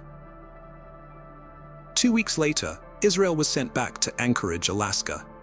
The FBI investigator who dealt with Israel described their interactions, saying that sometimes communicating with him was like talking to a neighbor, while at other times, his voice made the hair on the back of their neck stand up. "I almost feel guilty wasting a lot of the taxpayers' money, but that's how committed I am, you know? Well, it sounds like they've got it under control." Israel Keys was a 34-year-old, unassuming man with no criminal record and a well-known construction business. He also lived with his girlfriend and 10-year-old daughter. He was known around the town as a family man, a good friend, and someone you'd have no problem trusting with the key to your own house. As a matter of fact, someone from the US Attorney's Office even used Israel Keyes as a handyman. By all accounts, Israel Keyes was a well-respected, good citizen of the local community. His neighbors said that there was nothing suspicious about him at all. But Israel Keyes was leading two completely different lives. It wasn't long into his interrogation that Keyes admitted to killing Samantha Koenig. The night he kidnapped her, he took her home and chained her up in the shed next to the house where his girlfriend and young daughter slept, totally oblivious to the monster that lurked around them. Israel turned on the stereo and cranked up the volume to drown out Samantha's screams. It's reported that Keyes sipped wine as he described to a terrified Samantha just what exactly he was going to do to her. Then he sexually assaulted her and reportedly strangled her to death during the assault. The confession of the murder of Samantha Koenig was never released publicly, but one of the investigators that was present during the confession stated that Keyes described what happened in that shed as if he was reciting what he had for dinner. Hours after raping and killing Samantha, Keyes and his family left Anchorage, Alaska, to go on a cruise from New Orleans. He wouldn't return home for over 2 weeks, leaving Samantha's body frozen and hidden in a dark shed in Alaska. When he finally came home, he took Samantha's body out, sexually violated her frozen corpse, and posed her up for the ransom photo that was found in the bag at Connor Park. Yes, Samantha had already been dead for 2 weeks when the ransom photo was taken. He held her eyes open with fishing line. "Ain't she purty now?" took on a much more sinister meaning. Israel had been gloating. It was like an inside joke for himself, but still, no one knew the horror that brewed beneath the surface of the sick double life of Israel Keyes. "There's no one who knows me, or who has ever known me, who knows anything about me, really," Keyes told investigators during his interviews. Israel Keyes, a former specialist in the US Army, was born in Utah. He stated in interviews that he couldn't wait to get out of the Army so he could start killing people. His hero was Ted Bundy. After the ransom photo, Keyes cut up and dismembered Samantha Koenig's body. Keyes is believed to have at least 12 victims to date, but the feds believe he may have victims all across the USA. Keyes told investigators that he would tell them every gory detail, as long as they promised him that he would get the death penalty for his crimes. And he granted around 24 interviews within the 7 months that authorities had him detained. A chilling detail about Keyes's criminal methods is that he would travel to different places all around the country and bury something he liked to call a kill kit. When the urge to slaughter someone struck, he could hop on a plane, rent a car, dig up his kill cache, and then butcher the first person he got the opportunity to catch. He would literally pick a state that hid one of his murder boxes and go kill anyone he could, as long as he could get away with it. Authorities have found and recovered 2 of his kill caches, one in Alaska and one in New York. They contained money, weapons, and items like Drano used for dissolving bodies. Keyes indicated that there were other supply boxes buried across the country.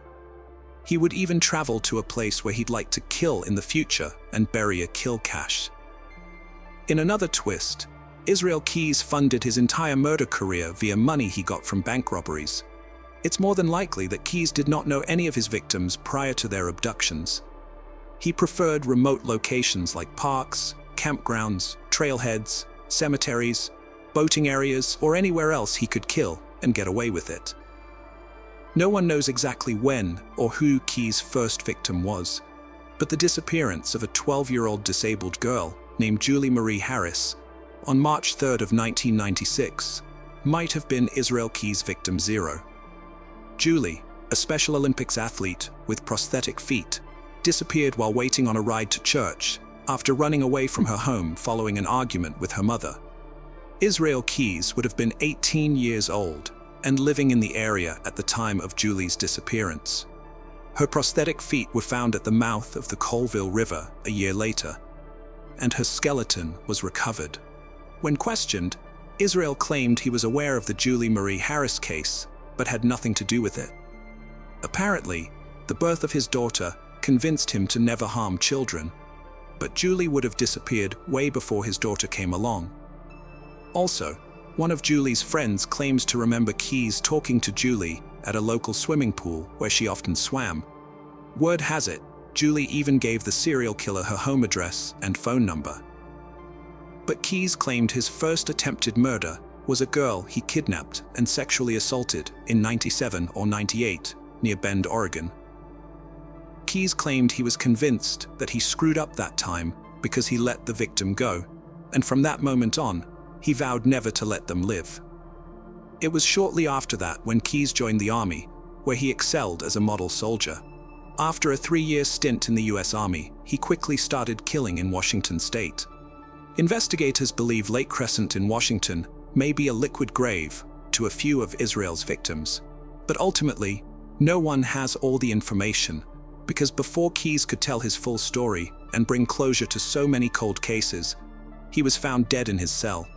He had slashed open his veins, hung himself, and stuffed toilet paper down his throat. He never even stood trial, and so many dark secrets were buried with him. Secrets no one else may ever know. He left behind a suicide note that was a macabre rant, but it was of little help. A few months before his suicide, Keyes drew 11 skulls on sheets of paper and 1 pentagram with a goat in the middle of it. One of the skull drawings had the words, "We are one," written on it. No one knows what they mean, but it was pretty obvious that the drawings were done in Keyes' own blood. They were found under his bed in his jail cell. It's thought that these drawings represent Keyes' victims. The FBI has only ever identified 5 of them. Innocent young Samantha Koenig was in the wrong place at the wrong time, and a beautiful young life was stolen, while so many others were ruined. But thanks to her, the world is a little bit safer. Never take your surroundings for granted. Never trust strange eyes on your back that you cannot observe. Always trust your instincts, because in one swift moment, reality can shift and your life can drain away. Always do your best to make sure your family never has to go on the news to appeal for your safe return. Remember Samantha Koenig, watch your own back, and always, always, always lock your door. This case is not over. The FBI also released a list of 35 trips serial killer Israel Keyes made around the USA, Mexico, and Canada over the last 8 years of his life. The public is asked to immediately report to authorities if they ever stumble upon one of Israel's kill caches, and do not disturb anything they may find, as the investigation into the serial murders committed by Israel Keyes remains ongoing. The FBI is still seeking the public's assistance with any information about Keyes' travels in order to identify additional victims. They ask that anyone with information contact the FBI at 1-800-CALL-FBI. Israel Keyes had no remorse at all. He enjoyed what he did. He talked about enjoying what he did. He talked about, had he not been caught, some of his future plans and what he would have done, which included continuing to do what he was doing, continuing to kidnap and murder people. So he had no remorse at all. All of the people shuffling into your house there, looking brave in front of you, can go lost. Everyone knows, so they say one by one, "We fall on my own before. Save it for love papers. They don't need to know a single thing about, or will you? Yes, you can take it all with you now. Oh, my life before. One by one, word for one, my one before, go loves." All of the people shuffle to your house.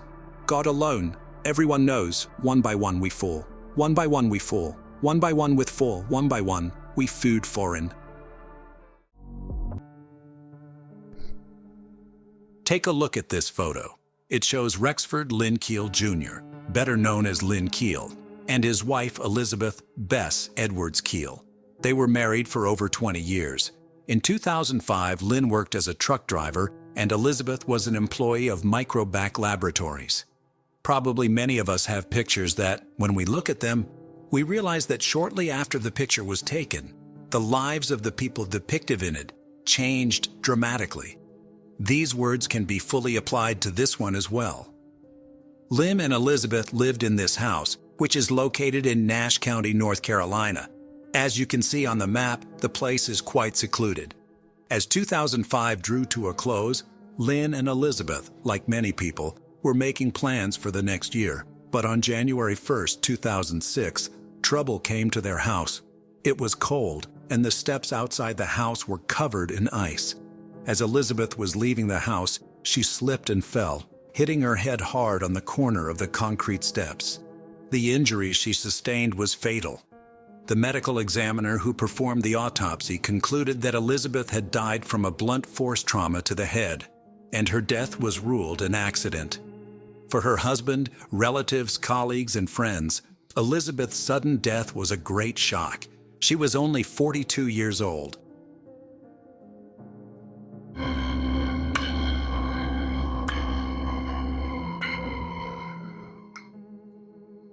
About 1 year passed and Lynn Keel decided to move on. He was no longer a truck driver, but worked in real estate. In 2007, he visited Latin America in a work-related visit. On that trip, Lynn, who was 45 years old at the time, met Diana, who was 19 years his junior. Diana was from Bogota, Colombia. She was strikingly beautiful, kind, and a single mom with a daughter. The relationship between them quickly developed, and with her thoughts of the American dream, Diana moved to the United States. She and Lynn began living in his home in Nash County, where about a year earlier, his wife Elizabeth Keel had died in an accident. It wasn't long before Diana and Lynn were married, and a short time later the couple had a son named Max. In 2017, Diana graduated from Nash Community College. That same year, she began working as an emergency room nurse at Wilson Medical Center. The first few years of their life together were nothing special, but over time their relationship began to deteriorate. Diana told her close friend that Lynn was an overbearing man who spoke sharply to her and very often verbally abused her. The atmosphere in the house was almost always very tense. Lynn would not allow Diana to be alone with anyone for long periods of time. She began to think about divorce, but she was afraid of her husband because he threatened her. He manipulated her with the baby. He threatened her and told her that if she left him, he would deport her and that she would never see her son again. Diana put up with it all because her children came first for her. But everyone's patience comes to an end sooner or later. In 2019, Diana's daughter Laura was 18, a graduate of Southern Nash High School and a freshman at the University of North Carolina at Wilmington, and 10-year-old Max was living with his parents. As I said, Diana worked as a nurse at Wilson Medical Center. She was loved and respected by patients and colleagues alike. On March 7, 2019, Diana's mother, Esperanza Prada, who lived in Colombia, received a message in which Diana wrote, "Mom, I love you very much." The message came completely out of the blue. Esperanza knew her daughter didn't have a happy marriage and that she wanted to divorce her husband but was afraid of him. It was only 3 days after that, and Diana's daughter Laura sounded the alarm. On March 10th, she tweeted out a plea for help to find her mother. The message said, "This is insane. You see this happen to everyone else, and you don't think it's ever going to happen to you guys. My mom is missing. If you see or hear anything, please let me know. And please retweet this. Help me get the word out. Thank you." That same day, Laura called the medical center where her mother worked, but none of Diana's co-workers had spoken to her in the past 2 days. An employee of the medical center called the police and asked for a welfare check on Diana. A co-worker told the dispatcher that Diana hadn't been heard from in 2 days. "She was supposed to work tonight. She's on the schedule," the Wilson Medical Center nurse said. "She's the type of co-worker. She's always like 30 minutes early. And if you text her, she replies back like reasonably. She has not done any of them." The woman said it was out of character for Diana and asked the sheriff's office to perform a welfare check. Diana was a devoted mother who was in touch with her family every day. She checked her social media regularly, but now her messages went unread and her FaceTime calls unanswered. When a police officer arrived at the Keel family home, Lynn was there. It was surprising that his wife's disappearance had been reported to the police by her co-workers, not him. Lynn told the police officer that he had last seen Diana 2 days earlier, on March 8th, when she left the house. Her car was still parked outside the house, which also aroused suspicion, so Lynn was called in for questioning. When questioned, Keel, 57, said his wife had gone out to run some errands and hadn't returned. He said she would leave from time to time and wouldn't return for several days. It was a statement that didn't ring true. Without any charges, the man was released. Diana was reported missing and the police began searching for her. Investigators were able to determine that the woman had not used her cell phone or bank cards in the past few days, and that was not a good sign. This house, as I said at the beginning of the video, is in a secluded location, and there are no neighbors to share any important information with the police. Nevertheless, detectives learned that on the morning of March 8th, the couple was seen having a heated argument on their front porch. A courier had delivered a package addressed to Diana that day, and he was the last person to see her, not counting Lynn Keel, of course. After the police interviewed Diana's co-workers, who told them that she was having problems with her husband, there was no doubt that she would not abandon her son and run away. The only thing that stopped her from divorcing was the fear of losing custody of her 10-year-old son. Everyone the detectives spoke to named only one person they thought might have been involved in Diana's disappearance. That person was her husband, Lynn Keel. Early in the investigation, an ominous discovery was made. 2 years before Diana went missing, Lynn had insured her life for more than $1 million, and he was the sole beneficiary of this insurance. In 2008, sheriff's deputies responded to a domestic dispute in the house, although no further action was taken. Only 2 days had passed since the investigation began, and the police received a disturbing call. During the emergency call, a man, later identified as an employee of the North Carolina Department of Transportation, said he found something on Polk's Hole Road. "It looks like something is laying in the woods," he said. "I don't know what it is. A body, a something, I don't know." "How far down is it?" the dispatcher asked. "Right here at the end," the caller said. "I will be waiting right here." Unfortunately, what the man who called the police saw was Diana's body, which from the looks of it had been there since the day she disappeared. It turned out that the worker was checking an illegal dump when he saw something suspicious. Polk's Hole Road is a dead-end street leading to farmland, and the fact that the body was found was fortunate, if fortunate is the right word under the circumstances.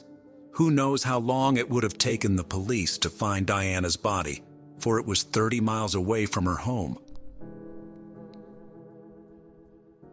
"I've heard nobody that knew her had anything negative to say about this woman," Nash County Sheriff Keith Stone said.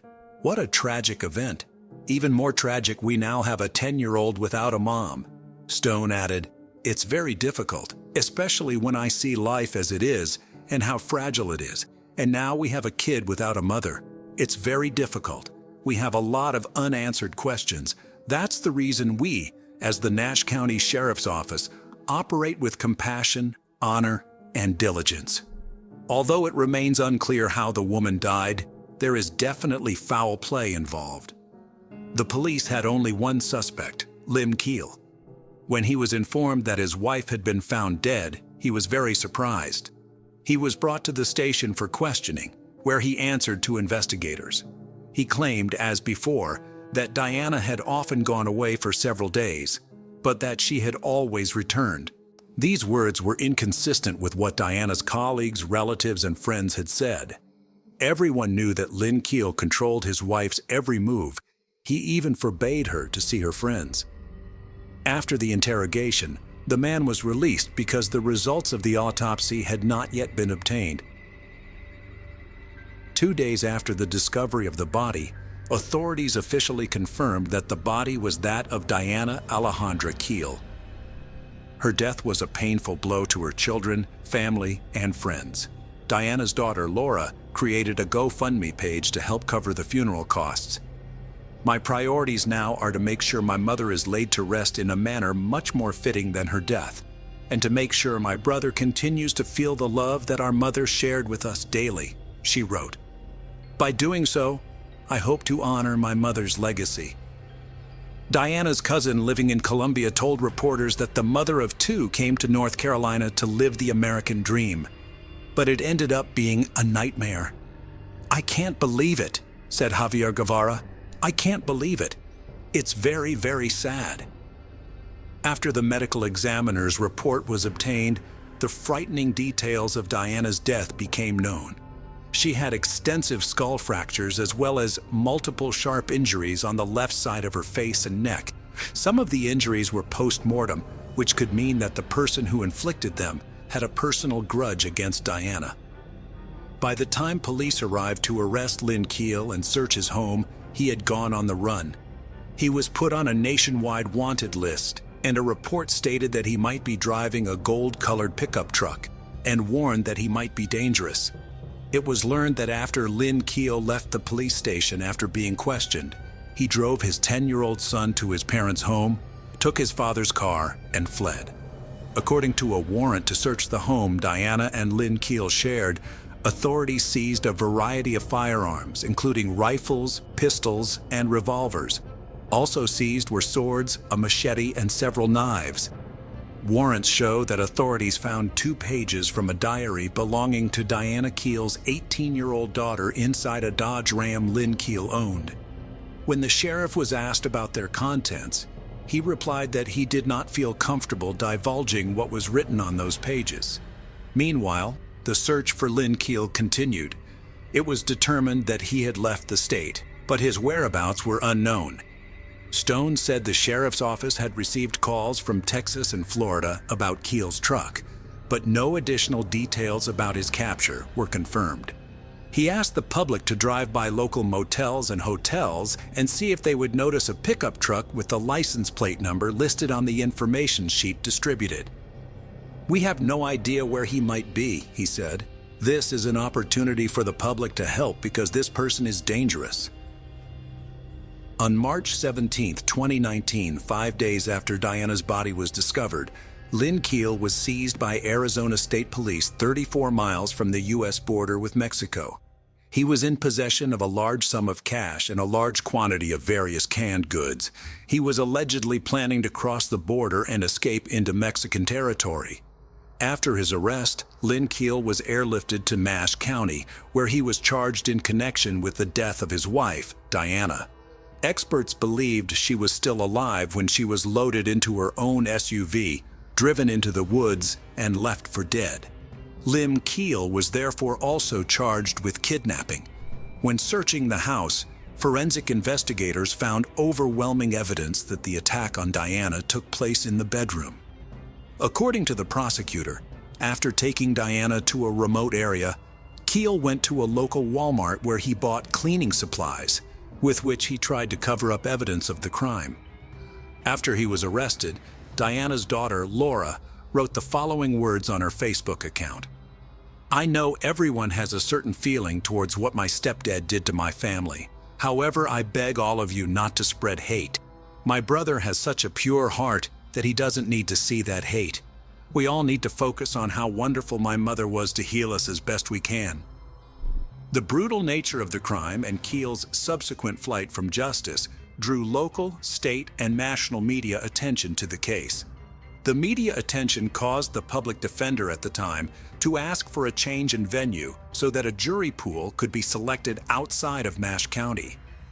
Despite the widespread nature of the media attention focused on the crime, the motion for a change in venue focused specifically on the perceptions in Nash County. The media coverage included, among other things, press conferences by the Nash County Sheriff, many written articles in local newspapers, online articles, television coverage, as well as social media discussion. Discussion in the media included speculation surrounding the passing of the defendant's previous wife, the motion stated. The state objected to the motion, but did note that the state had concerns over efficiency and a waste of resources and time should a trial begin in Nash County and then be required to be transferred to another venue after the trial process begins in Nash County, the motion stated. In the end, Nash County Superior Court Judge Quentin Sumner decided to move the venue to Pitt County.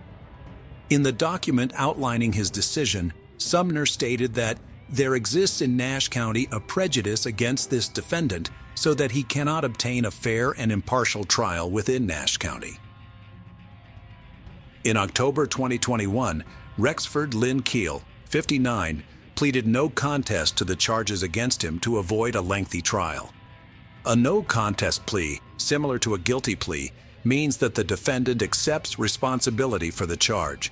Keel pled to second-degree murder and first-degree kidnapping.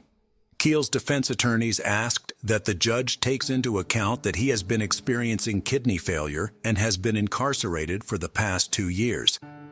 But at sentencing, Diana's mother reminded the court of the reason her daughter was no longer alive. She said she wanted to tell women that if their partner was abusive, they needed to run. "Don't stay there," she begged, as she asked the judge for a severe sentence. "I want you to have the same compassion for Keel that he had when he killed her." Diana's cousin released the following statement. "From all of Diana Alejandra Keel's family, we want to extend a huge thank you to all law enforcement involved in apprehending and bringing Lynn Keel, the suspect in Diana's murder, to face justice. I want to express the immense gratitude our family has felt, including the true empathy from the Nash County Sheriff's Office, along with so many heartfelt messages of support and love since this nightmare began. We know Diana Alejandra has been seen by the public for the amazing mother, daughter, sister, cousin, friend, and co-worker that she was. She loved her 2 children more than I can ever express. Everything she did was for them. She brought joy into this world with her contagious laugh, bright smile, and huge heart for others, including animals. To all that knew her, and those that would have liked to have known her, please think of her and her children only with the kindest thoughts and positive energy possible. Thank you so much for your continued support." Lynn Keel did not say what the motive for the crime was. Perhaps he learned that Diana was meeting with a lawyer and wanted to begin divorce proceedings. We should also not forget the insurance policy worth more than $1 million. Under the plea agreement, Lynn Keel was sentenced to between 32 and 41 years in prison. But that's not all. Police had questions relating to the death of Lynn Keel's first wife, Elizabeth. Was her death really an accident? Her family said they always had questions about her death. In a statement, Elizabeth Keel's family said they have always questioned Bess's death and feel deeply saddened that another life has now been taken. "We're going to work all the leads on that, and we're going to go back and look at the information we had on the first incident reports," Stone said. "We're going to talk with the district attorney's office. It's something that we need to be looking at." Elizabeth Keel is buried in a family plot in Spring Hope. Stone said right now he is working with a pathologist and going over all of the evidence, who said there is a strong possibility they will exhume Elizabeth Keel's body. Dr. John Butts was the chief medical examiner in North Carolina for 24 years. One would only go to exhume a body if there was some question that wasn't addressed at the time that could be addressed by re-examining the remains, Butts said. According to him, there have been many cases in his career where a death deemed accidental turned out to be murder. Someone falls off of something and was killed, and then additional information turns out that they didn't fall. They were pushed, and there would be no difference in examination. We'd have the same findings, but of course now the circumstances leading up to why it happened have changed, Butts said. No new information related to the death of Elizabeth Keel has appeared over the past 2 years. We can assume that authorities have found no reason to reopen the investigation and exhume the body, but it is possible that we will hear more about this case in the future. Hello friends, who came that night wasn't the real one. The kids even went to a special camp to help them deal with their grief and trauma. Leticia says, no matter where you look, there are memories of what they used to have, and then memories of that terrible night. You can't escape it, but even with all the pain, Leticia knows that Christmas will